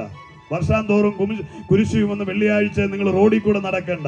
നിങ്ങൾ മുത്തങ്ങൾ മുത്തിക്കുടകൾ പിടിച്ചുകൊണ്ടും വെടിക്കെട്ടാചരിച്ചുമൊന്നും ദൈവത്തെ പ്രസാദിപ്പിക്കാൻ നിൽക്കണ്ട. മാനത്ത് നോക്കിയാൽ വർണ്ണശബളമായ കോടാകോടി നക്ഷത്രങ്ങൾ ആയുഷ്കാലം മുഴുവൻ എണ്ണിയാൽ തീരാത്ത പോലെ വാരി വിതറി പ്രപഞ്ചഗോളങ്ങളെ നിർമ്മിച്ച ദൈവത്തിന് വേണ്ടി നീ പൂത്തിരി കത്തിച്ച് പ്രസാദിപ്പിക്കേണ്ട കാര്യമുണ്ടോ? നീ ചോദിക്കാതെ രാവും പകലിനെയും വേർതിരിച്ച് സൂര്യചന്ദ്രാദികളെ നിർത്തിക്കൊണ്ട് പ്രഭചൊരിയുന്ന ദൈവത്തിന് നീ ഒരു മെഴുകുതിരി കത്തിച്ചുകൊണ്ട് അവനെ പ്രസാദിപ്പിക്കേണ്ട കാര്യമുണ്ടോ? സ്തോത്രം. ഇല്ലേ, ഇല്ല. നീ അവനെ വിശ്വസിക്കുക മാത്രം. അവനാണ് ലോകത്തിന്റെ വെളിച്ചം. അവൻ വിളിച്ചു പറയാ, ഞാൻ ലോകത്തിന്റെ വെളിച്ചമാകുന്നു. എന്നിൽ വിശ്വസിക്കുന്നവൻ ഇരുളിൽ നടക്കാതെ ജീവന്റെ വെളിച്ചമുള്ളവനായി തീരും. ഇന്ന് രാത്രി എന്നെ കേൾക്കുന്ന അന്ധകാരത്തിന്റെ അടിമത്തങ്ങളിൽ കിടക്കുന്ന ജീവിതത്തോട് ഞാൻ വിളിച്ചു പറയട്ടെ, നിന്റെ ജീവിതം പ്രഭാപൂരിതമായി തീരുവാൻ യേശുവിലേക്ക് തിരിക. യേശുവിനെ നീ കൈക്കൊണ്ടാൽ, ഹൃദയത്തിൽ ഏറ്റെടുത്താൽ നിന്റെ ഇരുളുകൾ മാറും. പാപത്തിന്റെ പരിണിതഫലമായി മനുഷ്യൻ അനുഭവിക്കുന്ന സകല തിക്തതകൾക്കും വിരാമം കുറിക്കും. ആമേൻ, ഹല്ലേലൂയ. പാപത്തിന്റെ പരിണിതഫലമായി നീ അനുഭവിക്കുന്ന ശാപങ്ങൾ, കെട്ടുകൾ, പരാജയങ്ങൾ, രോഗങ്ങൾ, ദുഃഖങ്ങൾ, സാമ്പത്തിക തകർച്ചകൾ, കുടുംബത്തിലെ അരാജകത്വങ്ങൾ, ലഹരിയുടെ അടിമത്തങ്ങൾ, അതെ, പകയുടെയും വൈരാഗ്യത്തിന്റെയും പടല പിണക്കങ്ങൾ, ജീവിതത്തിൽ നടക്കുന്ന നീ അനുഭവിക്കുന്ന സകല തിക്തതകൾക്കും വിരാമം. എടാ, ഇരുട്ടിന്റെ അധികാരിയാ നിന്റെ ജീവിതത്തെ ദുരിതപൂർണമാക്കുന്നത്. എന്നെ കേൾക്കുന്ന ദേശവാസികളെ, നീ അനുഭവിക്കുന്ന സകല ദുരിതത്തിനും ഒരേ ഒരുവനാണ് ഉത്തരവാദി. അത് ദൈവത്തോട് എതിരെയുള്ള മനുഷ്യകുലത്തെ ദൈവത്തിൽ നിന്ന് അകറ്റുവാൻ ആദ്യം മുതലേ മത്സരിക്കുന്ന ലൂസിഫറും സൈന്യവും, പിശാചിന്റെ പ്രവൃത്തി. അല്ലാതെ നിങ്ങള് കടക്കണിപ്പെട്ടതും കുടുംബം തകർന്നതും രോഗം വന്നതും നിങ്ങൾ തലമുറ വഴിപിഴച്ചു പോയതും ജീവിതത്തിലുണ്ടായ ദുരിതങ്ങളും ദുഃഖങ്ങൾക്കും ഒന്നും കാരണം ആരുമല്ല. നിങ്ങൾ വ്യക്തികളെ ഒന്നും വിരൽ ചൂണ്ടണ്ട. നിങ്ങളുടെ അജന്മശത്രു എന്ന് പറയുന്നത് പിശാച. എന്നെ കേൾക്കുന്ന പ്രിയമുള്ളവരെ, നമുക്കൊരുവനേ ഉള്ളൂ ശത്രു. അത് ഇഹലോകത്തിന്റെ പ്രഭുവായ സാത്താന. അല്ലാതെ അയൽവക്കംകാരൻ നിന്റെ ശത്രുവല്ല കേട്ടോ. വഴി തരാത്തവൻ നിന്റെ ശത്രുവല്ല കേട്ടോ. അവൻ വഴി തന്നോളൂ. ഇന്ന് ഞാൻ ഒരു വഴിക്ക് വേണ്ടി ഞാൻ പറഞ്ഞിട്ടാ പോകുന്നിരിക്കുന്നത്. വഴി തരും, ഒരു കുഴപ്പമില്ല, വഴിയൊക്കെ തരും. സ്തോത്രം. നിനക്ക് വേണ്ടി മതിൽ കെട്ടി അടച്ചവൻ നിനക്ക് വേണ്ടി വഴി തുറന്നു തരും. കാരണം അവനെയും കൂടെ ആംബുലൻസിൽ എടുത്തോണ്ട് പോകാൻ നീ അവസാനം കാണത്തുള്ളൂ. അതുകൊണ്ട് അവൻ വഴി വെട്ടി നിനക്ക് തുറന്നു തരും. ദൈവത്തിന് മഹത്വം. സംശയമില്ല. അപ്പൊ ആരെങ്കിലും വഴിയില്ലാതെ ഇന്ന് ഇവിടെ കഴിയുന്നവരുണ്ടെങ്കിൽ നിങ്ങൾ പേടിക്കണ്ട. നിങ്ങള് യഥാർത്ഥ വഴിയിലാണ് നടക്കുന്നത്. അതുകൊണ്ട് നിങ്ങൾക്ക് നിങ്ങളുടെ ഭവനത്തിൽ വണ്ടി വരാൻ വഴി തുറക്കും. ദൂതായിട്ട് പറഞ്ഞത് ആത്മാവിൽ ഏറ്റെടുത്തു, സംഭവിക്കും. ദൈവത്തിന് മഹത്വം. എന്റെ തലയെ കൈവച്ച് ഉടലാ പടല എന്ന് പറഞ്ഞ അദ്ദേഹം പറഞ്ഞിരുന്ന വിശ്വസിക്കാൻ. അങ്ങനെ വിശ്വസിക്കണ്ട. ഇവിടെ നിന്ന് പറഞ്ഞത് അങ്ങ് ഏറ്റെടുത്താണ്. ഞാൻ ഇന്ന് പോവുകയാണ്, പക്ഷെ നിങ്ങളുടെ ജീവിതത്തിൽ ഈ അത്ഭുത പ്രവർത്തികൾ ദൈവം ചെയ്യും. വഴിയില്ലാത്ത ആരെങ്കിലും ഉണ്ടെങ്കിൽ, ഭവനത്തിലേക്ക് പോകാൻ കഴിയാതെ ആരെങ്കിലും ഞെരുക്കത്തിൽ കഴിയുന്നുണ്ടെങ്കിൽ, നീ ചോദിക്കണ്ട, നീ പണം മുടക്കണ്ട. നിന്റെ മുൻപിൽ വഴിവെട്ടി നിന്റെ വീട്ടുമുറ്റത്ത് വണ്ടി വന്ന് കയറുന്ന രീതിയിൽ കാര്യം ക്രമീകരിക്കപ്പെടും. ദൈവത്തിന് മഹത്വം. കർത്താവ് അനുഗ്രഹിക്കട്ടെ. അപ്പോ കർത്താവായ യേശുക്രിസ്തു നമുക്ക് വേണ്ടി വരുത്തിയ പാപപരിഹാരത്തെ പറ്റി ആര് ബോധ്യപ്പെടുന്നോ അവൻ ഇരുട്ടിന്റെ അധികാരത്തിൽ നിന്ന് വിമോചനം പ്രാപിക്കും. നിന്റെ പ്രയത്നങ്ങൾ കൊണ്ടല്ല, വിശ്വാസത്താൽ നീതീകരണം പ്രാപിക്കുമെന്നാണ് തിരുവചനം നമ്മളോട് വളരെ വ്യക്തമായി പറയുന്നത്. പത്രോസിന്റെ ലേഖനത്തിൽ ഇപ്രകാരമാണ് പറയുന്നത്. യോഹന്നാന്റെ സുവിശേഷത്തിൽ കർത്താവ് സ്വതന്ത്രം സ്നാപക യോഹന്നാന്റെ കരങ്ങൾക്ക് കീഴിലേക്ക് ചെല്ലുമ്പോൾ പറയുന്നത്, ലോകത്തിന്റെ പാപത്തെ ചുമക്കുന്ന സ്വതന്ത്രം കുഞ്ഞാട എന്നാ പറയുന്നത്. യേശുവിനെ പറ്റി പറയുന്നത് ലോകത്തിന്റെ പാപത്തെ ചുമക്കുന്ന, സകല മനുഷ്യന്റെയും പാപത്തെ ഏറ്റെടുത്ത ഒരേ ഒരുവൻ കർത്താവായ യേശു ക്രിസ്തു. നിങ്ങളോടിപ്പോ പറയും, ഞാൻ നിങ്ങളുടെ കടങ്ങൾ ഏറ്റെടുത്തെന്ന് ചിലപ്പോൾ ഒരാൾ പറയും. അയാൾക്ക് ഒരാളുടെ കട ഏറ്റെടുക്കാൻ പറയും, രണ്ടുപേരുടെ കട ഏറ്റെടുക്കാൻ പറ്റുമായിരിക്കും. നിങ്ങളുടെ അടുത്തുള്ള സമ്പന്നനായ നല്ല മനസ്സുള്ള ഒരു മനുഷ്യൻ, അങ്ങനെ ആരെങ്കിലും ഉണ്ടാകട്ടെ, ഒരാളെ ഏറ്റെടുക്കുമായിരിക്കും. പക്ഷെങ്കിൽ സകല മാനവകുലത്തിന്റെയും പാപത്തിന്റെ പരിണിതഫലമായ ശാപത്തെ ഏറ്റെടുത്ത ഒരേ ഒരുവനേ ഉള്ളൂ ഇഹലോകത്തിൽ വന്നത്, കർത്താവായ യേശു ക്രിസ്തുവാണ്. പല മതങ്ങളും മനുഷ്യൻ രചിച്ചതാ. എന്നാൽ സർവശക്തനായ ദൈവത്തിന്റെ തിരുവായ്മൊഴിഞ്ഞ വചനം വിളിച്ചു പറയുക, ഞാൻ നിന്റെ പാപഭാരത്തെ ഏറ്റെടുക്കാം. വേറെ ആർക്കും അത് പ്രഖ്യാപിക്കാൻ കഴിഞ്ഞിട്ടില്ല. ആരെ കൊണ്ടും നടക്കത്തുമില്ല. ആർക്കും നിനക്ക് വേണ്ടി മരിക്കുവാൻ കഴിയത്തില്ല. ആരും മരിച്ചിട്ടുമില്ല. ഇന്ന് എന്നെ കേൾക്കുന്ന ദേശമേ, എനിക്കും നിനക്കും പരിഹാരമായി പാപപരിഹാരം വരുത്തുവാൻ എനിക്കും നിനക്കും വേണ്ടി പ്രാണനെ വെച്ചു തന്ന ഒരേ ഒരുവനേ ഉള്ളൂ. അത് കർത്താവായ യേശുവാ. അത് അധികാരത്തോടെ പറയുന്നതിൽ എനിക്ക് നല്ല ചങ്കുറപ്പുണ്ട്. ഹിസ്റ്ററിയിൽ എങ്ങനെ വേണേലും നീ അരിച്ചു പെറുക്കിക്കോ, എനിക്കും നിങ്ങൾക്കും വേണ്ടി മരിക്കുവാൻ സന്നദ്ധമായി പ്രാണനെ വെച്ചു തന്നത് കർത്താവായ യേശു മാത്രമാണ്. അവൻ വെച്ചു തരിക മാത്രമല്ല, അവന്റെ കാൽവരിയിലെ പരമയാഗത്തിലൂടെ പാപത്തിന്റെ അടിമത്തത്തിൽ നിന്ന് എനിക്കും നിങ്ങൾക്കും വിമോചനവും തന്നു. തിരുവചനം പറയുന്ന അവനിൽ വിശ്വസിക്കുന്ന നിനക്ക് പാപമോചനം ലഭിക്കാനിടയായിത്തീരും. പാപത്തിന്റെ പരിഹാരം അവനിലൂടെ വരുത്തുകയാണ്. സ്തോത്രം. 1 പത്രോസ് 2:24 ഇങ്ങനെ പറഞ്ഞ്, നാം പാപം സംബന്ധിച്ച് മരിച്ചു, നീതിക്ക് ജീവിക്കേണ്ടതിന് അവൻ തന്റെ ശരീരത്തിൽ നമ്മുടെ പാപങ്ങളെ ചുമന്നുകൊണ്ട് ക്രൂശിന്മേൽ കയറി. അപ്പൊ നമ്മൾ ജീവിക്കേണ്ടതിന്, നീതിക്കായി ജീവിക്കേണ്ടതിന് പാപത്തെ ഏറ്റെടുത്തുകൊണ്ട് കർത്താവായ യേശു ക്രിസ്തു ക്രൂശിൽ പരമയാഗമായി തീർന്നു. അപ്പൊ ഇനി എന്താ ചെയ്യേണ്ടത്? എന്താണ് ഇനി ഒരു പരിഹാരം എന്നായിരിക്കും കേട്ടു നിൽക്കുന്നവർ ചോദിക്കുന്നത്. കാതുള്ളവൻ കേൾക്കട്ടെ. നിന്റെ ആചാരാനുഷ്ഠാനങ്ങളെ മാറ്റിവെച്ച്, നിന്റെ പാരമ്പര്യങ്ങളെ കെട്ടുകളെ നീ മാറ്റിവെച്ച്, സഹായിക്കാൻ കഴിയാത്ത മനുഷ്യപുത്രന്മാരിൽ ആശ്രയിക്കാതെ, സഹായിക്കാൻ കഴിയാത്ത പ്രഭുക്കന്മാരിൽ ആശ്രയിക്കാതെ, അതെ, നിന്റെ മതാചാരങ്ങളെയും മതാനുഷ്ഠാനങ്ങളെയും നിന്റെ കുടുംബ മഹിമകളെയും ഒക്കെ വിട്ടെറിഞ്ഞുകൊണ്ട് പ്രാണനാഥൻ യേശു നിനക്ക് വേണ്ടി മരിച്ചു എന്ന് നിനക്ക് ഉത്തമ ബോധ്യമുണ്ടെങ്കിൽ, അതെ, നീ സകലതും പിൻപിലുള്ളതിനെ മറന്നുകൊണ്ട് യേശുവിലേക്ക് നിന്റെ ശ്രദ്ധയെ തിരിക്കുക. അവന് വേണ്ടി നിന്റെ ജീവിതം വെച്ചു കൊടുക്കുക. ഇന്ന് രാത്രി യേശുവിനായി ജീവിതം സമർപ്പിച്ചാൽ പരിഹാരം അവിടെയായി. വിശ്വാസത്താൽ ആ നീതീകരണം കേട്ടോ. 7 ദിവസം ഉപവസിച്ചാലോ 7 വെള്ളിയാഴ്ച ഏതെങ്കിലും ഒരിടത്ത് പോയി ശയനപ്രദക്ഷിണം നടത്തിയാലോ മുട്ടയെ നീന്തിയാലോ കിട്ടുന്നതല്ല രക്ഷ. രക്ഷ ഒരേ ഒരു മാർഗം, വിശ്വാസത്താൽ നീതീകരണം. കർത്താവായ യേശു ക്രിസ്തു എന്റെ പാപത്തിന് വേണ്ടി മരിച്ചു എന്നും എനിക്ക് വേണ്ടി അവൻ അടക്കപ്പെട്ടു ഉയർത്തെഴുന്നേറ്റെന്നും ജീവിക്കുന്നു എന്നും വിശ്വസിക്കുന്നവന്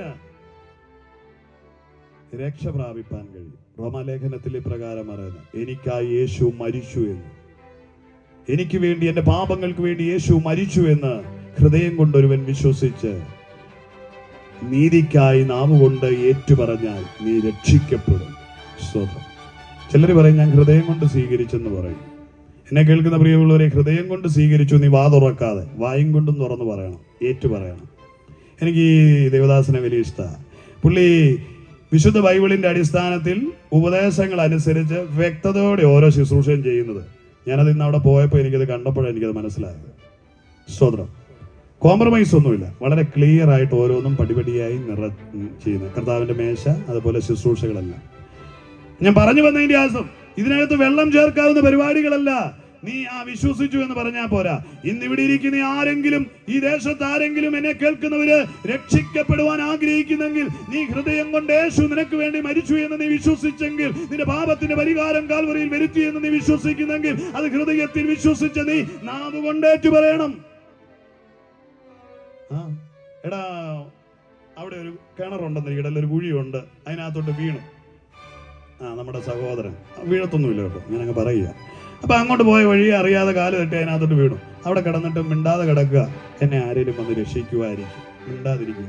എന്നെ രക്ഷിക്കും, എന്നെ ആരെങ്കിലും രക്ഷിക്കും. മിണ്ടാതെ അതിനകത്ത് കിടക്കുക, രക്ഷിക്കാൻ. കാല് ഒടിഞ്ഞ് ദേഹമെല്ലാം മുറിഞ്ഞ് കിടക്കുക, രക്ഷിക്കാൻ. മിണ്ടാതെ അതിനകത്ത് കിടക്കുവോ? വാവിട്ട് നിലവിളിക്കും. ആരെങ്കിലും ഓടിവായോ, എന്നെ രക്ഷിക്കോ എന്ന് വിളിച്ചു പറയും. ഇല്ലേ? അങ്ങനെയാ. നിങ്ങൾ എത്രയോ പേര് അമ്മോന്ന് വിളിച്ചവരുണ്ട് ഇതിനകത്ത് അല്ലേ? ചില സാഹചര്യങ്ങളൊക്കെ വന്നപ്പം അമ്മേനെ ഒട്ടും ഇഷ്ടവും ഇല്ല, അമ്മേനെ പൂരെ തെറിയും എടുത്തെറിച്ചിലും ഒക്കെയാ. പക്ഷെ എന്തെങ്കിലും ഒരു വേദന വന്നപ്പോ എന്റെ അമ്മോന്ന് വിളിച്ച് എത്ര പേരിനകത്ത് കാണും അല്ലേ? കാണും, നിശ്ചയമായിട്ടും കാണും. പ്രായമായവർ വരെ കാണും. 80 വയസ്സായി, അമ്മച്ചി മരിച്ച അങ്ങ് നിർത്തിയതിലൊക്കെ ചെന്നിട്ടുണ്ട്. എങ്കിലും ഇപ്പോഴും എന്തെങ്കിലും വിഷയമുണ്ട് എന്റെ അമ്മച്ചിയേന്ന് വിളിക്കുന്നവരുണ്ട് അല്ലേ? അപ്പൊ രക്ഷപ്പെടാൻ വേണ്ടി പ്രശ്ന നടുവിൽ വിളിക്കുന്ന വിളിയുടെ ഒരു പ്രത്യേകതയാണ് നിലവിളിക്കുക. നിലവിട്ടുള്ള വിളി, നിലവിളി എന്ന് പറയാം. എന്നാൽ രക്ഷിക്കപ്പെടുവാൻ ആഗ്രഹിക്കുന്നവൻ ഹൃദയത്തിൽ ചിന്തിച്ചു ഞാൻ വിശ്വസിച്ചു എന്ന് പറഞ്ഞിരിക്കില്ല, വായി തുറന്ന് വിളിച്ചു പറയണവൻ. നീതിക്കായി നാവ് കൊണ്ട് ഏറ്റു പറയണം. അപ്പൊ എനിക്ക് വേണ്ടി കർത്താവായ യേശു ക്രിസ്തു മരിച്ചു, അടക്കപ്പെട്ടു, ഉയർത്തെഴുന്നേറ്റു എന്ന് വിശ്വസിക്കുന്ന നീ, ഹൃദയത്തിൽ വിശ്വസിച്ച നീ, രക്ഷയ്ക്കായി നാവ് കൊണ്ടേറ്റു പറയണം, യേശുവേ എന്റെ പാപവിമോചകനെ, പാപിയായ ഒരു മനുഷ്യൻ ഞാൻ, എന്നോട് ക്ഷമിക്കണമേ, അങ്ങ് എന്റെ ഉള്ളത്തിലേക്ക് വരണമേ, അങ്ങ് എനിക്ക് വേണ്ടി മരിച്ചെന്നും അങ്ങ് എനിക്ക് വേണ്ടി ഉയർത്തെഴുന്നേറ്റ് ജീവിക്കുന്നുവെന്നും ഞാൻ ഹൃദയം കൊണ്ട് വിശ്വസിച്ചു. അപ്പോ അവിടുന്ന് എന്നെ ഏറ്റെടുക്കണമേ എന്ന് ഹൃദയം തുറന്ന് വിളിച്ചു പറയണം. അങ്ങനെ രക്ഷിക്കപ്പെടണം കേട്ടോ. രക്ഷിക്കപ്പെടുമ്പോൾ അങ്ങനെ വേണം, നാവുകൊണ്ട് ഏറ്റു പറഞ്ഞു വേണം രക്ഷിക്കപ്പെടാൻ. ചിലർ പറയാം അങ്ങ് വിശ്വസിച്ചാൽ മതി. എല്ലാവരും ഒന്ന് കൈപൊക്കി രക്ഷപ്പെടുത്തുക. കൺവെൻഷനിലൊക്കെ പറയും രക്ഷിക്കപ്പെടാൻ ആഗ്രഹിക്കുന്നവർ കൈപൊക്കിക്ക് രക്ഷപ്പെട്ടു. ചുമ്മാ അതൊന്നും അതിനെല്ലാം ഒരു ഓർഡർ ഉണ്ട് അല്ലേ ദേവദാസ്? എല്ലാത്തിനും ഒരു ദൈവവചനത്തിന്റെ വ്യവസ്ഥയുണ്ട്. വ്യവസ്ഥയ്ക്ക് അപ്പുറത്തല്ലാതെ ഞാൻ രക്ഷിക്കപ്പെട്ടെന്ന് പറഞ്ഞ് ഇങ്ങനെ അങ്ങ് പോയാലൊന്നും പോവുകയില്ല. അതുകൊണ്ടാണ് പലരും സഭയിൽ ചെന്നിട്ട് സഭയിൽ കിടന്ന് ഭയങ്കര പൂര അടിയും ബഹളവും ഒക്കെ ഉണ്ടാക്കുന്നത്. പാസ്റ്ററെ കണ്ട് എറ്റുക, വിശ്വാസിയെ തമ്മിൽ അടിപ്പിക്കുക, ഇതൊക്കെ ചെയ്യുന്നത്. രക്ഷിക്കപ്പെട്ടിട്ടില്ല. പെന്തക്കോസ് കോളങ്ങളിൽ പലരിടത്തും രക്ഷിക്കപ്പെടാത്ത ജനമുള്ളത് കൊണ്ടാണ് സഭകളിൽ ഭിന്നത ഉണ്ടാക്കുന്നത്, സഭകളിൽ തർക്കവാദങ്ങൾ ഉണ്ടാക്കുന്നത്, അലങ്കോലം ഉണ്ടാക്കുന്നത്, സമൂഹത്തിൽ വിഷയമുണ്ടാക്കുന്നത്, അയൽവക്കത്തോട് പകയുണ്ടാക്കുന്നത്. ഞാൻ ആരെയും പറയുന്നില്ല. ഒരാൾ ഇന്ന് സംസാരിച്ച് പറഞ്ഞു അയൽവക്കത്തോടല്ല എനിക്ക് വലിയ സ്നേഹമാണെന്ന് എന്നോട് പറഞ്ഞു. ഞാൻ അവർക്ക് ആർക്കും ബുദ്ധിമുട്ടുണ്ടാകേണ്ടെന്നെങ്കിൽ ഞാൻ വേറൊരു സമീപനം നടത്തി എന്ന് എന്നോട് പറഞ്ഞു. ചിലപ്പോൾ ഇവിടെ പറഞ്ഞാൽ അറിയാറിയോണ്ട് ഞാൻ പറയുന്നില്ല. അപ്പൊ അദ്ദേഹത്തിന് അവരോടെല്ലാം സ്നേഹമാണ്. അദ്ദേഹത്തിന് അവര് എന്തെല്ലാം തടഞ്ഞാലും അവർക്ക് അദ്ദേഹത്തിന് വിഷയമില്ല. അതുകൊണ്ട് ഇന്ന് മാന്യമായ രീതിയിൽ ഞങ്ങൾക്ക് അവിടെ പോകാനും പറ്റും. അപ്പൊ നിന്നെ എതിർക്കുന്നവരോ നിന്നെ പകയ്ക്കുന്നവരോ നിന്നെ തടയുന്നവരോടോ ഒന്നും നീ ഹൃദയം കൊണ്ട് സ്വന്തം രക്ഷിക്കപ്പെട്ടിട്ടുണ്ടെങ്കിൽ പക വെക്കരുത്. ദൈവത്തിന് മഹത്വം. അപ്പൊ അത് നമ്മുടെ വിഷയമല്ല, ഇത് സഭയെ പറയേണ്ട, ഇത് സഭയിലല്ല, പൊതുജനത്തോട് നമ്മൾ സംസാരിച്ചുകൊണ്ടിരിക്കുന്നത്. നിങ്ങളിലും എന്നിലും പൊതുത്വം ഒക്കെ കേൾക്കുന്ന പ്രിയപ്പെട്ടവർ അറിയണമല്ലോ. അപ്പൊ ദൈവ മക്കളാകുവാനുള്ള ഒരേ ഒരു വഴി ഇത് മാത്രമേ ഉള്ളൂ. അവനെ കൈക്കൊണ്ട്, യേശുവിനെ കൈക്കൊണ്ട് അവന്റെ നാമത്തിൽ വിശ്വസിക്കണം. അത് ഹൃദയം കൊണ്ട് വിശ്വസിച്ചവൻ നാവ് കൊണ്ട് ഏറ്റു പറഞ്ഞാൽ രക്ഷിക്കപ്പെടുമെന്ന് തിരുവചനം പറയാ. അങ്ങനെ രക്ഷിക്കപ്പെടുന്നവനെ വിളിക്കുന്ന ഒരു പേരാണ് ദൈവ പൈതൽ. ബന്ധുക്കോസുകാരൻ എന്നല്ല, ദൈവ പൈതൽ എന്നാണ് വിളിക്കുന്നത്. അങ്ങനെ ദൈവ മക്കൾ എന്ന പദവി ലഭിച്ചവർ ഇതിനകത്തുമുണ്ട്, പുറത്തും എന്നെ കേൾക്കുന്നുണ്ട്, ഓൺലൈനിലും എന്നെ കേൾക്കുന്നുണ്ട്. എന്നാൽ ആ പദവി ലഭിക്കാത്ത ഒരുപാട് പേര് ഇത് ശ്രമിക്കുന്നുണ്ട് എന്ന് എനിക്കറിയാം. ആയ പ്രിയപ്പെട്ടവരോട് പറയാ, നിങ്ങൾ സ്നേഹനിധികളാണ്, നിങ്ങൾ സൽസ്വഭാവികളാണ്, നന്മ നിറഞ്ഞ മനസ്സുള്ളവരാണ്, നിങ്ങൾ നിഷ്കളങ്കരാണ്. എന്നെ കേൾക്കുന്ന മാന്യമിത്രമേ, നിനക്ക് രക്ഷയ്ക്കായുള്ള മാർഗം ഇതാ ഒരേ ഒരു വഴിയേ ഉള്ളൂ. യേശുവിനെ ഹൃദയത്തിലേക്ക് ക്ഷണിക്കണം. അത് ഹൃദയം കൊണ്ട് വിശ്വസിച്ചിട്ട് ഇന്ന് രാത്രി നീ ഏറ്റുപറയണം, യേശു എന്റെ രക്ഷകനെന്ന്. ആമേൻ. ദൈവം നമ്മളെ അനുഗ്രഹിപ്പാനിടയായി. അപ്പം അധ്വാനിക്കുന്നവരും ഭാരം ചുമക്കുന്നവരുമാണ് നമ്മളിപ്പോ പറഞ്ഞത്. ഈ ഭാരം ചുമക്കുന്നവരും അധ്വാനിക്കുന്നവരുമായ കാറ്റഗറിയോടെ പറയുന്ന ഭാരം ചുമക്കുക എന്താണ്? അധ്വാനിക്കുക. പാപത്തിന്റെ പരിഹാരത്തിനുള്ള അധ്വാനം, പാപത്തിന്റെ ഭാരവും വേണ്ടി നടക്കുന്ന ജനം. ആ ജനത്തോട് പറഞ്ഞ വചനമാണ്, നീ അതിൽ നിന്നൊരു വിമോചനത്തിനായി എന്റെ അരികിലേക്ക് വരണമെന്ന്. എങ്ങനെ വരണം? ഞാൻ നിനക്ക് വേണ്ടി ഇത് ചെയ്തു എന്ന് നീ വിശ്വസിക്കണം. ഇന്ന് രാത്രി പാപഭാരം ചുമക്കുന്ന പ്രിയമുള്ളവരെ, പാപത്തിന്റെ ഭാണ്ഡക്കെട്ട് ചുമക്കുന്ന പ്രിയമുള്ളവരെ, നിങ്ങളോടായിട്ടാണ് ഈ സദ്വർത്തമാനം ഘോഷിക്കപ്പെടുന്നത്. പാപത്തിന്റെ ഭാരം എന്നാണെന്നുള്ളത് ഞാൻ പറയണ്ടല്ലോ. പാപം ചെയ്യുന്ന ദേഹി മരിക്കുമെന്ന് തിരുവചനം പറയുക. എന്നെ കേൾക്കുന്ന പ്രിയമുള്ളവരെ, യേശുവിനെ രക്ഷിതാവും കർത്താവുമായി സ്വീകരിക്കാത്ത, പാപപങ്കുലമായി ജീവിതം നയിക്കുന്ന നിനക്ക് വേണ്ടി ഒരു ശിക്ഷ കാത്തിരിപ്പുണ്ട്. അത് നിത്യമരണമാണ്, കെടാത്ത തീയാണ്, തീ പൊയ്യുകയാണ്. നിനക്ക് നിത്യനാശത്തിലേക്ക് നിന്റെ ആത്മാവ് പോകുവാനിടയാകും. എന്നാൽ ഇന്ന് രാത്രി ഈ ഗ്രൗണ്ടിൽ മുഴങ്ങി കേൾക്കുന്ന ശബ്ദം നിനക്ക് നിത്യജീവനെ തരുവാൻ വേണ്ടി പ്രാണനാഥൻ യേശു ഒരുക്കി വെച്ച നിമിഷങ്ങളാണ് ഇവിടെ ഘോഷിക്കപ്പെട്ടുകൊണ്ടിരിക്കുന്ന സദ്വർത്തമാനം. പാപത്തിന്റെ ഭാരം എന്ന് പറയുന്നത് ശാപം ചുമക്കുന്ന അനുഭവമാകട്ടോ. അതുകൊണ്ട് കർത്താവ് പറഞ്ഞ ആ അധ്വാനവും ആ പാപഭാരവും എന്റെ മേൽ വെക്കാൻ പറഞ്ഞത്. ഈ ഭാരം ചുമക്കുന്നവർ നമ്മുടെ ചുറ്റുവട്ടങ്ങളിലുണ്ട്. പിതാക്കന്മാരുടെ കാലം തൊട്ട് പാരമ്പര്യ രോഗങ്ങൾ പിന്തുടരുന്നവരുണ്ട്. എന്നെ കേൾക്കുന്നതിൽ ആരോ മാനസികമായ ഡിപ്രഷൻ രോഗം അനുഭവിക്കുന്ന കുടുംബത്തിൽ നിന്ന് വന്നവരുണ്ട്. നിങ്ങളോട് ദൈവത്തിന്റെ ആത്മാവ് പറയും, ഇന്ന് രാത്രി നിനക്ക് വിമോചനമുണ്ട്.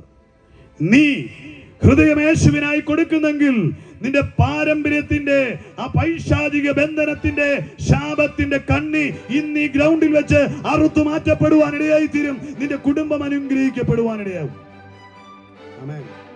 നിങ്ങൾ കയ്യൊന്നും പൊക്കിയിട്ടൊരു എനിക്ക് നല്ല ബോധത്തോടെ ഞാൻ പറയുന്നത്, എന്റെ ഹൃദയത്തിൽ ആത്മപ്രേരണയോടെയാണ് ഞാൻ പറയുന്നത്. ശാപം എന്ന് പറയുന്നത് പാരമ്പര്യമായി പിന്തുടർന്നുകൊണ്ടിരിക്കുന്ന ചില ജീവിതങ്ങൾ. പാപത്തിന്റെ ശാപത്തിന്റെ ഭാരം പേറുന്നവർ ജീവിതത്തിൽ ദുഃഖമാ കണ്ണുനീരാ. ഇതെന്ന് മാറും? എന്റെ ഈ ഭാരം എങ്ങനെ ഞാൻ മാറ്റും? ആരോട് ഞാൻ പറയും? ചികിത്സിച്ച് പണം കളഞ്ഞു, വീട്ടിൽ സമാധാനമില്ല, സ്വസ്ഥതയില്ല, മനോരോഗം അടിക്കടിക്ക് മാറി മാറി വരും. ഒരാൾക്ക് മാറുമ്പോൾ മറ്റാൾക്ക് മൂഡ് വേരിയേഷൻ ഉണ്ടാവുക, ഡിപ്രഷൻ ഉണ്ടാവുക, സ്വഭാവ വൈകല്യങ്ങൾ കൊണ്ട് നിറയുക, ഭവനത്തിനകത്ത് സമാധാനമില്ല, സ്വസ്ഥതയില്ല. ഇന്ന് രാത്രി ആ ശാപത്തിന്റെ കെട്ട് മുറിക്കപ്പെടുവാൻ നിനക്ക് മാത്രമേ കഴിയത്തുള്ളൂ. നീ ഇന്ന് ഹൃദയം വിട്ടുകൊടുത്തുകൊണ്ട് യേശുവേ എന്ന് വിളിച്ചാൽ നിന്നെ പിന്തുടർന്ന ആ സർപ്പം, ആ പാമ്പ്, ആ പൈശാചിക പോര് ഇന്നുകൊണ്ട് അവസാനിക്കുമെന്ന് യേശുവിന്റെ നാമത്തിൽ ഞാൻ ആധികാരികതയോടെ പ്രിയ സ്നേഹിതരെ നിന്നോട് ഓർപ്പിക്കുകയാണ്. പാപത്തിന്റെ ഭാരം അത് നാം വിചാരിക്കുന്നതിനും അപ്പുറമാ പ്രിയമുള്ളവരെ. പാപഭാരം എന്ന് പറയുന്നത് ദൈവത്തെ അറിയാത്തവൻ ചുമക്കുന്ന ചുമടിനെയാ പറയുന്നത്. ജീവിതത്തിൽ നിന്ന് കരകയറാൻ കഴിയുന്നില്ല, കടക്കെണികൾ, രോഗം അടിക്കടി മാറുക. കുഞ്ഞിന് വന്നു, മൂത്തതിന് വന്നു, ഇളയതിന് വന്നു, അപ്പന് വന്നു, ഭാര്യയ്ക്ക് വന്നു, അമ്മയ്ക്ക് വന്നു, അപ്പന് വന്നു. ഒന്നിടവിട്ട് രോഗങ്ങളാ, ഓരോ മാസവും രോഗങ്ങളാ. ഹോസ്പിറ്റലുകൾ കയറിയിറങ്ങി മടുക്കുക. നീ ഉണ്ടാക്കുന്ന ധനം മുഴുവൻ ചോർന്നു പോകുക. ഭാരം നിനക്ക് താങ്ങാൻ കഴിയുന്നില്ല. ജീവിതം മടുത്തു, നിരാശ നിറഞ്ഞ് ആത്മഹത്യ ചെയ്താലോ കുടുംബമായി എന്ന് ചിന്തിച്ച ചില വ്യക്തികൾ എന്നെ കേൾക്കുന്നുണ്ടെങ്കിൽ ഇന്ന് രാത്രി ഞാൻ പറയട്ടെ, നിന്റെ പാപത്തിന്റെ പരിണിത ഫലമായി നീ ചുമക്കുന്ന ഈ ശാപക്കെട്ടിൽ നിന്ന് ഈ ആത്മഹത്യയല്ല ചെയ്യേണ്ടത്. നീ ജീവനോടെ ഇരുന്ന് സൃഷ്ടാവിനെ വർണ്ണിക്കുവാൻ യേശുവിനെ ഹൃദയത്തിലേക്ക് ക്ഷണിക്കണം. നീ 8ന്റെ പണി നോക്കിയിട്ടും 18 മാറി 19 അടവ് നോക്കിയിട്ടും പോകാവുന്ന കുന്നുമലകൾ മുഴുവൻ താണ്ടിയിട്ടും നേർച്ച കാഴ്ചകൾ നടത്തിയിട്ടും പരിഹരിക്കാൻ കഴിയാത്ത പ്രശ്നത്തിന് ഇന്നൊരൊറ്റ വാക്കിൽ പരിഹാരമാണ്. വിശ്വാസത്താൽ നീ നീതീകരണം പ്രാപിക്കും. ഇന്ന് രാത്രി നീ വിശ്വസിച്ചുകൊണ്ട് നീ ഭവനാങ്കണത്തിൽ ഇരുന്നു കൊണ്ടോ, നിന്റെ പുരയ്ക്കകത്ത് ഇരുന്നു കൊണ്ടോ, നീ കവലയിൽ നിന്നുകൊണ്ടോ, കടമുറിക്കുള്ളിൽ ഇരുന്നു കൊണ്ടോ കണ്ണുനീർ തൂകുകയല്ല വേണ്ടത്. കണ്ണുനീർ തുടച്ചുകൊണ്ട് നീ വിളിച്ചു പറ, യേശുവേ എനിക്ക് വിമോചനം വേണം. നീ വിമോചനം പ്രാപിക്കും, സംശയമില്ല. തിരുവചനം പറയുന്ന അവന് മുഖപക്ഷമില്ലാത്ത ദൈവമാണ്. അവന് നിറഭേദങ്ങളില്ല. അവൻ കളർ നോക്കിയോ കുലം നോക്കിയോ ഒന്നുമല്ല മനുഷ്യനെ സ്നേഹിച്ചത്. മനുഷ്യൻ അവന്റെ സൃഷ്ടിയാ. സകലരെയും ഒരുപോലെയാണ് അവൻ സ്നേഹിച്ചത്. വിശുദ്ധ ബൈബിളിൽ ഇപ്രകാരമാണ് പറയുന്നത്, യവനനെന്നോ യഹൂദനെന്നോ ഇല്ല, ആണും പെണ്ണുമെന്നില്ല, എല്ലാവർക്കും ദൈവം ഒരുവൻ, എല്ലാവരെയും ദൈവം ഒരുപോലെ സ്നേഹിക്കുന്നു. പ്രിയമുള്ളവരെ, അതുകൊണ്ട് ഇന്ന് നിങ്ങളെ ഹൃദയം തുറന്ന് ആത്മാർത്ഥമായി സ്നേഹിക്കുന്ന സർവശക്തനായ തമ്പുരാൻ ഈ ഭൂമുഖത്ത് വന്ന് നമുക്ക് വേണ്ടി ചെയ്ത ബദ്ധപ്പാടുകൾ നിന്റെ വിടുതലിന്റെയും രക്ഷയ്ക്കും കാരണമായി തീരുക. ദൈവം നൽകിയ ഈ സ്വാതന്ത്ര്യം, ഈ സുവർണാവസരം മുതലെടുക്കുവാൻ കഴിയാതെ, ഹൃദയത്തിൽ ഏറ്റെടുക്കുവാൻ കഴിയാതെ, ആ സ്വാതന്ത്ര്യം അനുഭവിപ്പാൻ കഴിയാതെ, ആ സന്തോഷം അനുഭവിപ്പാൻ കഴിയാതെ ജനത്തെ ബന്ധിച്ചിട്ടിരിക്കുന്ന ഇരുട്ടിന്റെ വ്യാപാര ശക്തികളെ ഞാൻ യേശുവിന്റെ നാമത്തിൽ ഇന്ന് രാത്രി ശാസിക്കുക. തിരുവചനം പറയുന്നത് ഇങ്ങനെയാ, മനുഷ്യന്റെ ഹൃദയത്തെ പിശാച് കുരുടാക്കി കളഞ്ഞിരിക്കുക. ഇന്ന് ആയിരക്കണക്കിന് തവണ ഈ ദേശത്ത് സുവിശേഷം ഘോഷിക്കപ്പെട്ടിട്ടുണ്ട്. എനിക്കറിയാം, ഇവിടെ ഇരിക്കുന്ന അഭിഷക്തന്മാർ ഓടി നടന്ന കൺവെൻഷനുകൾ ചെയ്യുകയും തെരുവ് മീറ്റിങ്ങുകൾ ചെയ്യുകയൊക്കെ ചെയ്യുന്നുണ്ട്. ഞാനുമൊക്കെ ആയിരക്കണക്കിന് തെരുവ് മീറ്റിങ്ങുകൾ എല്ലാ സ്ഥലങ്ങളിലും, വിശ്വാസികൾ ഉള്ളിടത്തല്ല, വിശ്വാസികൾ ഇല്ലാത്തടത്താണ് പോയി നടത്തുന്നത്. കാരണം വിശ്വാസികൾ ഉള്ളിടത്ത് പോയിരുന്നിട്ട് എന്നും വിശ്വാസം പറഞ്ഞിട്ട് കാര്യമുണ്ടോ? ദൈവത്തെ അറിയാത്ത ജനത്തിനിടയിലാണ് സുവിശേഷം ഘോഷിക്കേണ്ടത്. അങ്ങനെ ഘോഷിക്കുന്നുണ്ട്. പക്ഷെ കേട്ടിട്ട് പലരുടെയും ഭൂരിഭാഗത്തിന്റെയും ഹൃദയങ്ങൾ തുറക്കുന്നില്ല. അവരെ എതിർക്കുന്നു എന്ന് നമുക്ക് വിഷയമല്ല. അവർ ഹൃദയം ഒന്ന് തുറക്കണം. അവരോട് ദൈവത്തിനൊരു നമുക്ക് മനസ്സലിവ് തോന്നുകയാണ്. അവര് തെറി പറയുമ്പോഴും അവര് വിദ്വേഷിക്കുമ്പോഴും ഒക്കെ മനസ്സലിവ് തോന്നുക. അവരറിയാത്തതാണല്ലോ അവർ ഈ ചെയ്യുന്നത്. അവർ ഈ സത്യം തിരിച്ചറിഞ്ഞിരുന്നെങ്കിൽ അവർ നമ്മോടുകൂടി ഈ സന്തോഷത്തിൽ പങ്കാളികളാകുമായിരുന്നല്ലോ. അതാ നമ്മുടെ ഹൃദയത്തിലെ സ്വന്തം ആഗ്രഹം. ഇന്ന് രാത്രി എന്നെ കേൾക്കുന്ന മാന്യ സ്നേഹിത, ഹൃദയം നിന്റെ അടഞ്ഞിരിക്കുകയാണോ? കാലങ്ങളായി സുവിശേഷം കേട്ടിട്ട് തുറക്കാതിരിക്കുകയാണോ? ഇന്ന് രാത്രി നിന്റെ ഹൃദയം ഒന്ന് തുറക്കണമേ. ഞാൻ തിരുസന്നിധിയിലേക്ക് നിന്നെ ഒന്ന് സമർപ്പിച്ച് ഈ മീറ്റിംഗിന് ശേഷം അവസാനിപ്പിക്കുന്നതിന് മുൻപായി പ്രാർത്ഥിക്കാൻ ആഗ്രഹിക്കുക. കുരുട്ട് കണ്ണുകൾ തുറക്കപ്പെടേണ്ടതിനായി, അന്ധകാരം മൂടി വെച്ചിരിക്കുന്ന ജീവിതങ്ങൾ തുറക്കപ്പെടേണ്ടതിനായി.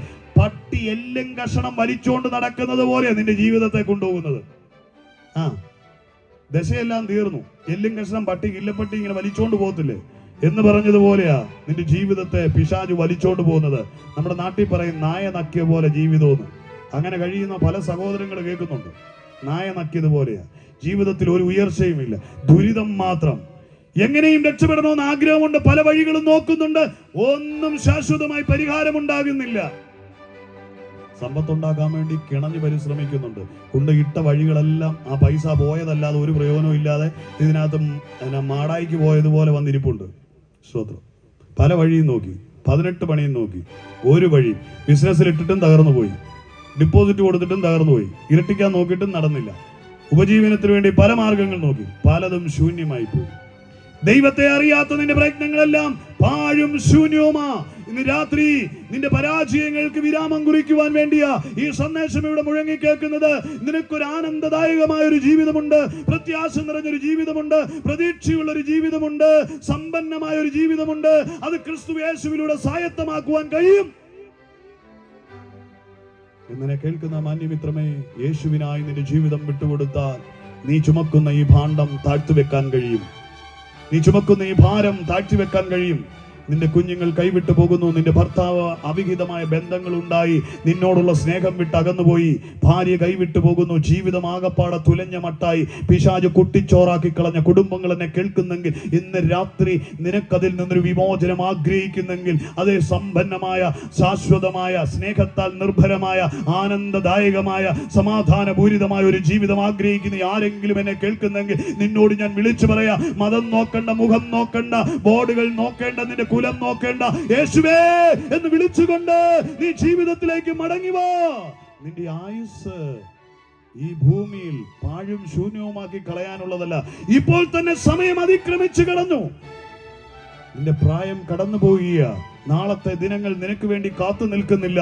ഇന്നത്തെ ദിനത്തിന്റെ സന്തോഷങ്ങൾ നിനക്ക് അനുഭവിപ്പാൻ കഴിയുന്നില്ല എങ്കിൽ നീ എന്തിന് നാളെയെ പ്രതീക്ഷ വെച്ചുകൊണ്ട് വീണ്ടും നേർച്ച കാഴ്ചകളും നൊയമ്പുകളും നോറ്റി കാത്തിരിക്കുന്നു?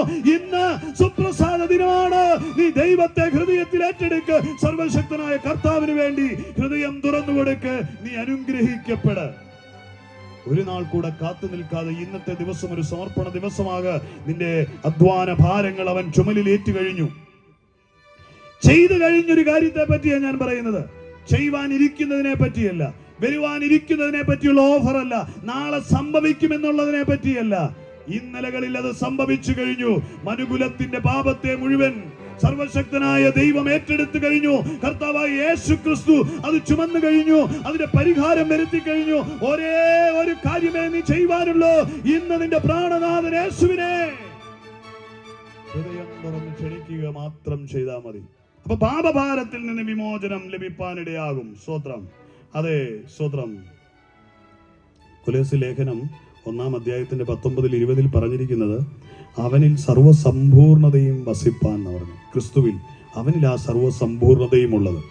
കേട്ടോ, നിനക്ക് ഒരിടത്തും ഒരു പൂർണ്ണത കിട്ടണോ, പൂർണ്ണതയ്ക്കായി നീ തേടുന്നുണ്ടെങ്കിൽ, നിനക്ക് പൂർണ്ണ തൃപ്തി കിട്ടണമെങ്കിൽ, പൂർണ്ണത അനുഭവിക്കണമെങ്കിൽ ക്രിസ്തുവിലേക്ക് വരണം. സകല സമ്പൂർണതയും യേശുവിൽ വസിക്കുന്നത്. കേട്ടോ, ബാക്കിയുള്ളിടത്തൊക്കെ ഭാഗികമായ വിടുതല. ചിലടത്ത് എന്നിട്ട് പറയത്തില്ല, നമ്മൾ തിരുമു കഴിഞ്ഞിട്ട് പറയും കാലിനൊരു സ്വല്പ ആശ്വാസമുണ്ട്, ബാക്കി അടുത്ത തിരുമിന് കിട്ടുമായിരിക്കും. നോ, കർത്താവിന്റെ സന്നിധിയിലെ സൗഖ്യം സമ്പൂർണ്ണമാണ്. കർത്താവിന്റെ സന്നിധിയിലെ വിടുതൽ സമ്പൂർണ്ണമാണ്. നിന്റെ പ്രശ്നത്തിന് വിടുതൽ തരുന്നത് സമ്പൂർണ്ണ വിടുതല കേട്ടോ. നിന്റെ കുടുംബജീവിതത്തിന് വിടുതൽ തരുന്നത് സമ്പൂർണ്ണമാണ് കേട്ടോ. നിന്റെ കണ്ണുനീരുകളെ തോർത്തുന്നത് സമ്പൂർണ്ണമായി പരിഹരിക്കും കേട്ടോ. യേശുവിലുള്ള വിടുതലുകളെല്ലാം ശാശ്വത പരിഹാരമാണ് കേട്ടോ. അതെ, കുരുടനായവൻ സ്വത്രം കർത്താവിന്റെ മുൻപിൽ വന്നവൻ സൗഖ്യമായി, അവന്റെ കണ്ണിൽ തൊട്ട് സൗഖ്യമായി. അവൻ നോക്കിയപ്പോൾ മനുഷ്യനെ മരങ്ങളെ പോലെ കണ്ടു എന്ന് അവൻ ദൈവത്തോട് പറയുമ്പോൾ വീണ്ടും കർത്താവ് അവന്റെ കണ്ണിൽ തൊട്ട് അവനോട് പറഞ്ഞു, കാഴ്ച പ്രാപിക്കുക, പൂർണ്ണമായി കാഴ്ച പ്രാപിക്കുക. അവൻ പൂർണ്ണനായി കണ്ടു, മനുഷ്യരെ പോലെ. ഭാഗികമായ വിടുതലിന്റെ ഉടമയല്ല എൻ്റെ ദൈവം, സമ്പൂർണ്ണ വിടുതലിന്റെ ഉടമയാണ്. നിന്റെ പ്രശ്നത്തിന് ശാശ്വത പരിഹാരം തരുന്ന ദൈവമാണ്. തൽക്കാലമായിട്ട് നിന്റെ ലോൺ അടയ്ക്കാനുള്ള പണം തന്ന് നിന്നെ പ്രശ്ന പരിഹാരത്തിൽ നിന്ന് ഊരിയെടുക്കില്ല. അപ്പുറം ബ്ലേഡുകാരൻ നിൽക്കുക കൊലവിളിയായിട്ട്. ഒരു തൽക്കാല ആശ്വാസം കിട്ടി അമ്മാമ്മ, എൻ്റെ ലോണൊന്നും അടച്ചു, ഇനി ബ്ലേഡുകാരന്റെ വിഷയമുള്ളൂ. അങ്ങനെയല്ല. കർത്താവിന്റെ അരികിൽ വരുന്നവന് സമ്പൂർണ്ണ പരിഹാരമാ. അവന്റെ വിഷയം എന്ത് തന്നെ ആയിരുന്നാലും അതിൽ നിന്ന് പൂർണ്ണ വിടുതൽ ക്രിസ്തു യേശുവിലുണ്ട്. പ്രിയമുള്ളവരെ, രോഗത്തിന് പൂർണ്ണ സൗഖ്യം, കടക്കണിയിൽ നിന്ന് പൂർണ്ണ വിടുതൽ, അതെ നിന്റെ ശാപക്കെട്ടിൽ നിന്ന് പൂർണ്ണ വിമോചനം, നിന്റെ പരാജയങ്ങളിൽ നിന്ന് പൂർണ്ണമായ ജയം, നിന്റെ നിന്ദകൾ മാറി, നിന്റെ അപമാനങ്ങൾ മാറി, മാന്യതകൾ, അതെ നിന്റെ പാർപ്പിടമില്ലാത്ത അലയുന്ന അനുഭവങ്ങൾ മാറ്റി സ്വന്തമായ കൂടാരങ്ങൾ, അതെ നിനക്ക് എല്ലായിടത്തും എല്ലായ്പ്പോഴും ക്രിസ്തു മുഖേന പിതാവായ ദൈവം പൂർണ്ണമായ ഒരു ജയം തരും. ക്രിസ്തു യേശുവിലാ നീ വിശ്വസിക്കുന്നതെങ്കിൽ ദൈവത്തിന് മാത്രം. വീണ്ടും പറയാം, അവൻ ക്രൂശിൽ ചൊരിഞ്ഞ രക്തം കൊണ്ട് അവൻ മുഖാന്തരം സമാധാനമുണ്ടാക്കി ഭൂമിയിലുള്ളതും സ്വർഗത്തിലുള്ളതുമായ സകലത്തെയും അവനെ കൊണ്ട് തന്നോട് നിരപ്പിച്ചു. സ്തോത്രം, നിരപ്പിച്ചു. അപ്പൊ ദൈവം കർത്താവായ യേശു ക്രിസ്തുവിലൂടെ നിരപ്പിന്റെ ശുശ്രൂഷ കഴിഞ്ഞിരിക്കുക. ഇന്ന് രാത്രി ഈ ശുശ്രൂഷകൾ അധികം വൈകാതെ ഇവിടെ അവസാനിക്കുക. ഒരു കാര്യം ഓർത്തോണം, മനുഷ്യകുലത്തിന്റെ നിരപ്പ് സ്വർഗത്തിലെ ദൈവം തീർത്തു കഴിഞ്ഞു. ക്രിസ്തുവേശുവിലൂടെ കാൽവറി മരണത്തിലൂടെ പരിഹാരക്രിയ വരുത്തി കഴിഞ്ഞു. ഇനി ഒരു നിരപ്പിന്റെ ശുശ്രൂഷയില്ല. നിങ്ങൾ ഇനി ആരും പറഞ്ഞൊരു ചരട് കെട്ടിയൊന്നും നിങ്ങൾ നടക്കണ്ട. ഒരു ചരടിലൊന്നും ഒരു വിടുതലും നടക്കത്തില്ല. നീ കാലിലോ കയ്യിലോ കഴുത്തിലോ പെടലിലോ സ്വതന്ത്രം നിനക്ക് കെട്ടാൻ പറ്റുന്നിടത്തെല്ലാം കെട്ടിയാലും നിനക്ക് കെട്ടേ വരത്തുള്ളൂ. കെട്ട് പൊട്ടണമെങ്കിൽ യേശുവിന്റെ അരികിൽ വരണം. ബാക്കിയുള്ളിടത്തെല്ലാം ചെല്ലുമ്പോൾ കെട്ടിക്കോ എന്നാ പറയുന്നത്. ഇവിടെ വരുമ്പോ കെട്ടഴിക്കുകയാണ് ചെയ്യുന്നത്. തിരുവചനം പറയുന്നു, അവൻ പിശാചിന്റെ പ്രവർത്തികളെ അഴിപ്പാൻ തന്നെ വന്നു.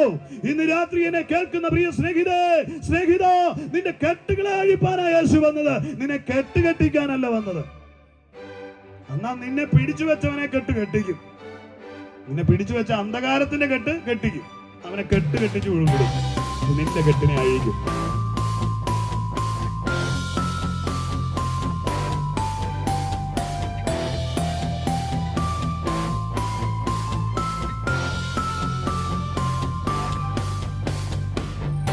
நல்லவருடைய நாம மகிமைப்படுவதாக. சிறப்பாக எல்லாருக்கும் நன்றி சொன்னதான அருமையான சகோதரர் வில்சுக்காக, குடும்பத்துக்காய் கர்த்தரை ஸ்தோத்தரிக்கிறேன். அவர்கள் கூறினது போல அவருடைய தாயார் செய்து வந்ததான ஊழியத்தின் ஒரு பகுதி அவர்களை தொடர்ந்து அதை எப்படியாகிலும் நிறைவேற்ற வேண்டும் என்ற இருதயத்தின் வாஞ்சையினாலே பலமுறை சந்திப்பார்கள். அவருடைய தியாகம், உற்சாகம், அதை பார்க்கும்போது எப்படியாகிலும் அந்த ஊழியத்தை தொடர்ந்து தேசத்தின் ஆசீர்வாதத்துக்காக, அவர் சொன்னது போல அவர் ஒரு ஊழியக்காரர் அல்ல, கூலி வேலை செய்யக்கூடிய சாதாரண சகோதரர். ஆகிலும் இவ்வளவு சிறப்பாக இந்த கூட்டத்தை ஒழுங்குபடுத்த கர்த்தர் அவர்களை பயன்படுத்துகிறார். பொறாமை இல்லைன்னா, சந்தோஷம் உண்டுன்னா ஒரு அல்லையிலேயே சொல்லுங்க. சொன்னதான் சொல்லுவீங்க நீங்க. ஆக தியாகத்தோடு, பலருடைய உதவிகள் ஒத்தாசையோடு பலரை சந்தித்து இந்த காரியங்களை குறித்து சொன்னது போல நிந்திக்கிறவர்கள் இருப்பார்கள், சந்தோஷமாய் அங்கீகரிக்கிறவர்கள் இருப்பார்கள், பலவாறு பேசுகிறவர்கள் இருப்பார்கள். எல்லாவற்றையும் கர்த்தருக்காக சகித்து இந்த கூட்டங்களை விதமாய் ஒழுங்கு செய்து நடத்துகிறார்கள்.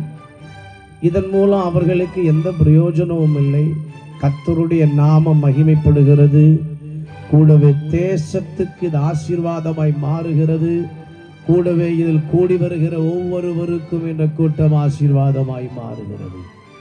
அதற்கென்று மிகுந்த முயற்சி எடுத்து பிரயாசப்பட்டு இந்த காரியங்களை செய்கிற அன்பு சகோதரரை, குடும்பத்தை, தலைமுறைகளை நிச்சயமாகவே பரலோக தேவன் ஆசீர்வதிப்பார். இதற்கெட்ட பிரதிபலனை கர்த்தர் அவர்கள் குடும்பத்தில் தலைமுறைகளில் கட்டளையிட்டு அவர்களை ஆசீர்வதிப்பாராக. கர்த்தர் கனப்படுத்துவாராக. தொடர்ந்தும் இதிலும் மேலானவைகளை செய்ய ஆண்டவர் அவர்களை பயன்படுத்துவாராக. விசேஷித்த விதமாக உங்கள் அனைவருடைய சார்பிலும் அவர்களுக்கு வாழ்த்துதலை, நன்றியை தெரியப்படுத்துகிறேன். கரங்களை தட்டி உற்சாகமாய் கர்த்தரை நாம் மகிமைப்படுத்துவோம். கர்த்தர் அவர்களை இன்னும் அதிகம் ஆசீர்வதித்து அவர் நாம மகிமைக்கென்று கர்த்தர் பயன்படுத்துவாராக. ஒரு கன்வென்ஷன் நோட்டீஸ் ஒன்றை நான் வாசிக்கிறேன்.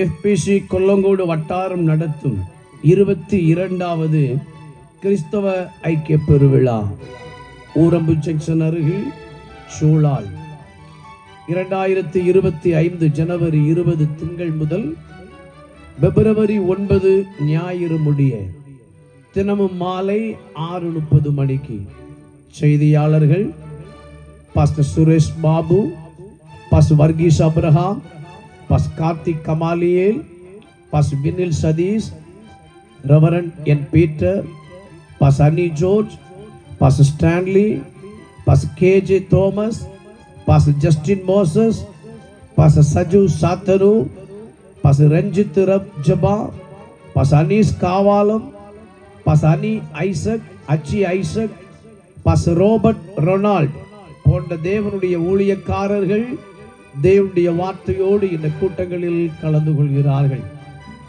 ஊரம்பு பகுதி சூழாலில் வைத்து நடைபெறுகிற இந்த கிறிஸ்தவ ஐக்கிய பெருவிழாவின் கூட்டத்துக்காக ஆசீர்வாதத்துக்காக நீங்கள் ஜெபிக்கவும் இந்த கூட்டங்களில் கலந்து கொண்டு ஆசீர்வதிக்கப்படவும் அன்பாய் அழைக்கிறோம். கர்த்தர் பெரியவைகளை செய்வாராக. கரங்களை உயர்த்தி தேவனை மகிமைப்படுத்துவோமா? அல்லேலூயா. இந்த கூட்டத்தின் நிறைவு நாள். இப்பொழுது பாடல் குழுவினர்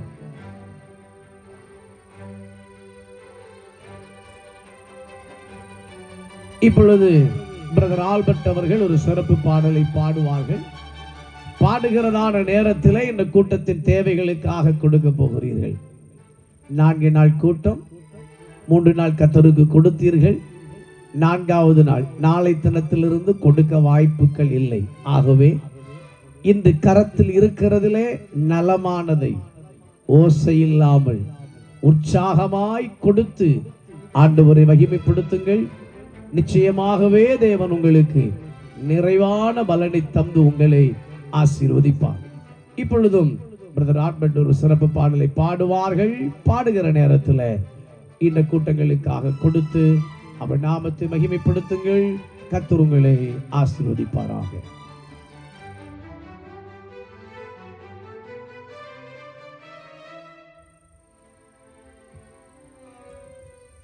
கர்த்தருடைய பரிசுத்தம் மையப்படுவதாக. இந்த நாட்கள் 4 நாட்களும் கன்வென்ஷனை மிகவும் சிறப்பாக நடத்தி கொண்டிருக்கிற என் ஆண்டவருக்கு நன்றி செலுத்தி ஆண்டவரை பாடி மகத்துவப்படுத்துகிறேன்.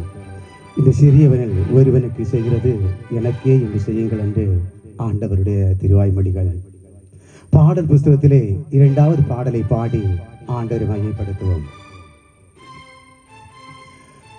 கண்ணீர் வீணாலும் ഒപ്പിയെടുത്ത് തുരുത്തിയിലാക്കുന്ന നാഥനുണ്ട്. തുരുത്തി നിറയുമ്പോൾ അഴന്നെടുത്ത് അനുഗ്രഹമേക്കുന്നൊരേശുവുണ്ട്. കണ്ണീര് വീണാലും ഒപ്പിയെടുത്ത് തുരുത്തിയിലാക്കുന്ന നാഥനുണ്ട്. തുരുത്തി നിറയുമ്പോൾ അഴന്നെടുത്ത് അനുഗ്രഹമേക്കുന്നൊരേശുവുണ്ട്. ആരെല്ലാം നിന്നെ അകറ്റിനിരുത്തിയാലും ആരെല്ലാം നിന്നെ അകറ്റിനിരുത്തിയാലും നെഞ്ചോട് ചേർക്കുന്നൊരേശുവുണ്ട്. നിന്നെ നെഞ്ചോട് ചേർക്കുന്നൊരേശുവുണ്ട്. കണ്ണീര് വീണാലും ഒപ്പിയെടുത്ത് തുരുത്തിയിലാക്കുന്ന നാഥനുണ്ട്. തുരുത്തി നിറയുമ്പോൾ അഴന്നെടുത്ത് അനുഗ്രഹമേകുന്നൊരേശുവുണ്ട്. സ്വന്തമായി ഒന്നുമേ നിനക്കില്ലാമൽ പോയില്ലോ. സ്വന്തമായി ഒന്നുമേ നിനക്കില്ലാമൽ പോയില്ലോ. സ്വന്തമായി ഉള്ളവനോ എല്ലാത്തിലും ഉടയവ. സ്വന്തമായി ഉള്ളവനോ എല്ലാത്തിലും ഉടയവ. കണ്ണീര് വീണാലോ ഒപ്പിയെടുത്ത് തുരുത്തിയിലാക്കുന്ന നാഥനുണ്ട്. തുരുത്തി നിറയുമ്പോൾ അഴന്നെടുത്ത അനുഗ്രഹമേകുന്നു യേശുവുണ്ട്. കണ്ണീര് വീണാലും ഒപ്പിയെടുത്ത് തുരുത്തിയിലാക്കുന്ന നാഥനുണ്ട്. തുരുത്തി നിറയുമ്പോൾ അളന്നെടുത്ത് അനുഗ്രഹമേകുന്നു യേശുവുണ്ട്. കണ്ണാലെ കാണുന്നവർ കണ്ടില്ലെന്നായില്ലോ, കണ്ണാലെ കാണുന്നവർ കണ്ടില്ലെന്നായില്ലോ, കാണുന്നൊരേശു എൻ കൂടെയുണ്ട്. എല്ലേ കാണുന്നൊരേശു എൻ കൂടെയുണ്ട്. കണ്ണീര് വീണാലും ഒപ്പിയെടുത്ത് തുരുത്തിയിലാക്കുന്ന നാഥനുണ്ട്. തുരുത്തി നിറയുമ്പോൾ അഴന്നെടുത്ത് അനുഗ്രഹമേകുന്നു യേശുവുണ്ട്. പഴിയും നിന്നയും പരിഹാസവും നേരുമ്പോൾ, പഴിയും നിന്നയും പരിഹാസവും നേരുമ്പോൾ മാനിച്ചുയർത്തുന്നൊരേശുവുണ്ട്. നിന്നെ മാനിച്ചുയർത്തുന്നൊരേശുവുണ്ട്. കണ്ണീര് വീണാലും ഒപ്പിയെടുത്ത് തുരുത്തിയിലാക്കുന്നു നാഥനുണ്ട്. തുരുത്തി നിറയുമ്പോൾ അഴന്നെടുത്ത് അനുഗ്രഹമേകുന്നു യേശുവുണ്ട്. ഹല്ലേലൂയ, ഹല്ലേലൂയ, ஹalleluya. இந்த 4 நாள் பெருவிழாவிலே ஆண்டவருடைய பிரசன்னம் செவாடி கொண்டிருக்கிறனால ஆண்டவரை மகிமைப்படுத்துவோம். புதிய தலைமுறைகளுக்காக ஆண்டவரை அறிமுகப்படுத்துவதற்காக நம்முடைய தேசத்துல ஆசீர்வாத பெருவிழாவை ஆண்டவர் இந்த நாட்களிலும் 4 நாளாக சிறப்பாக நடத்தி கொண்டிருக்கிற ஆண்டவருக்கு நன்றி செலுத்திக் கொண்டு என்னுடைய வார்த்தைகளை நிறைவு செய்கிறேன்.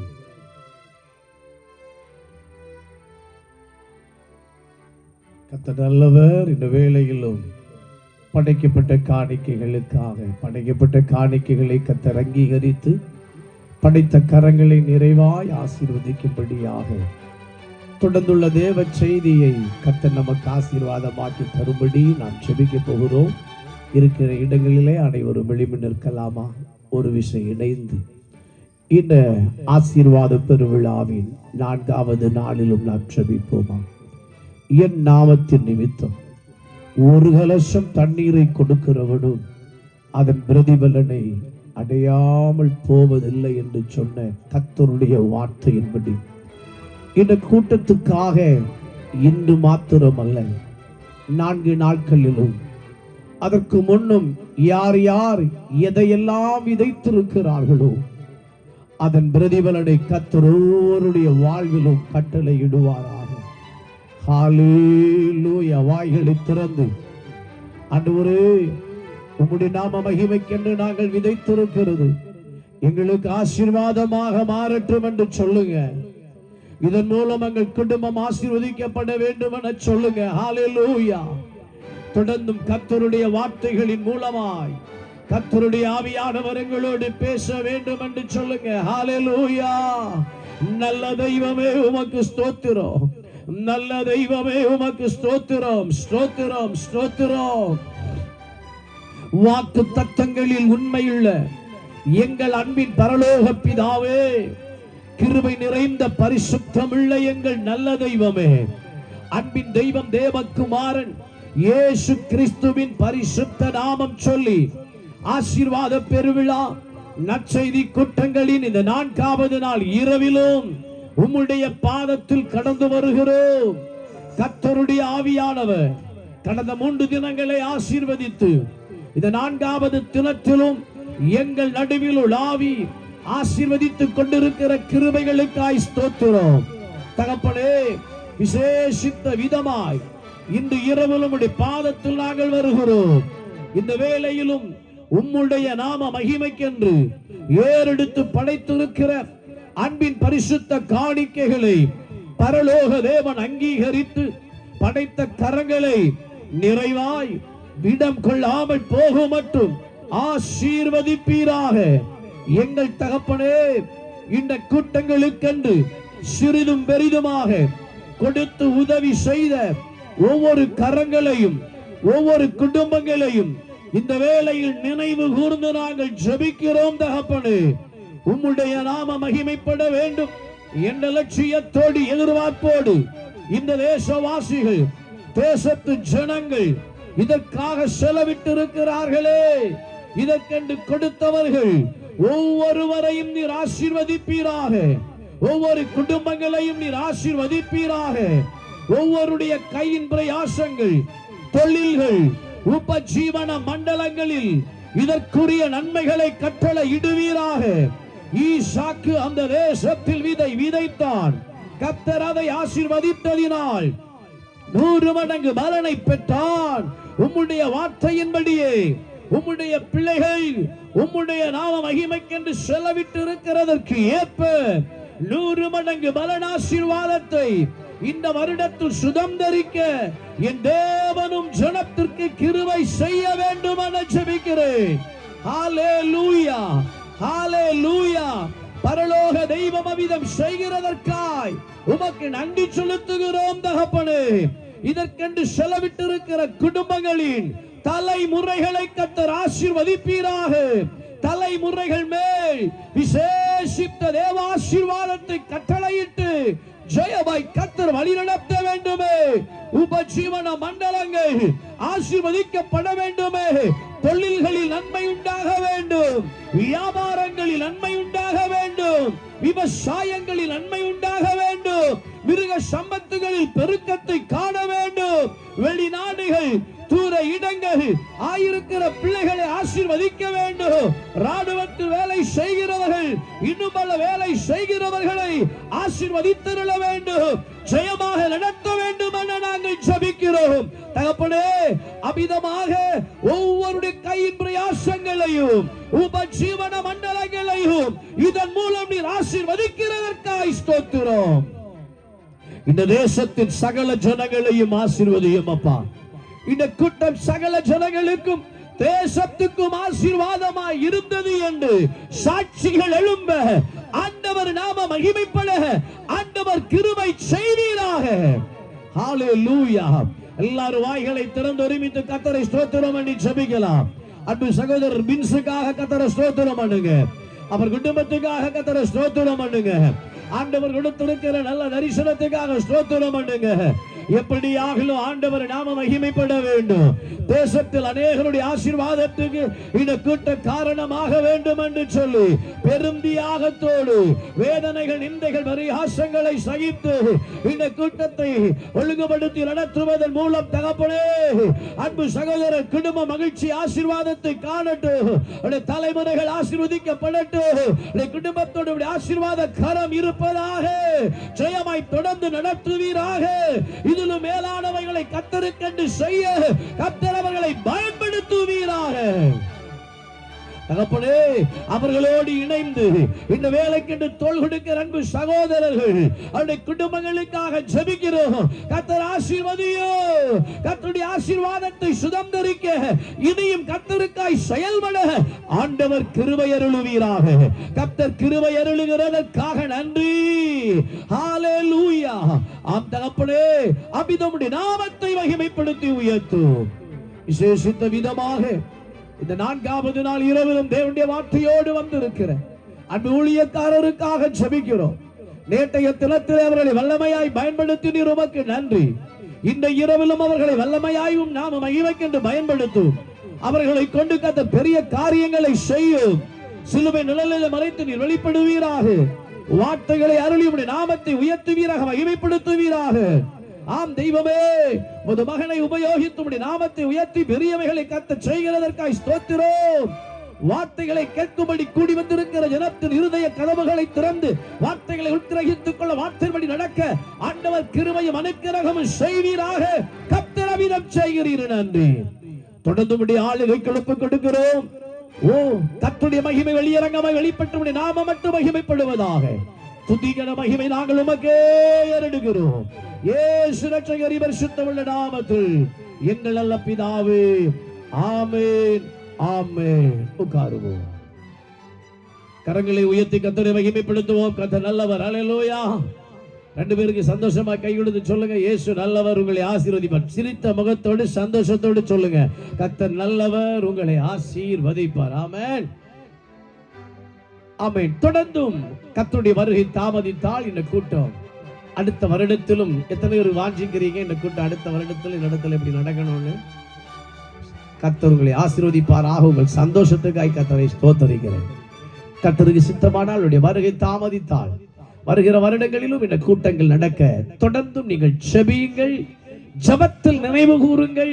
ஆண்டவர் இதிலும் மேலானவைகளை செய்ய கர்த்தர் கிருபை அருளுவாராக. கரங்களை தட்டி கர்த்தரை மகிமைப்படுத்தும்.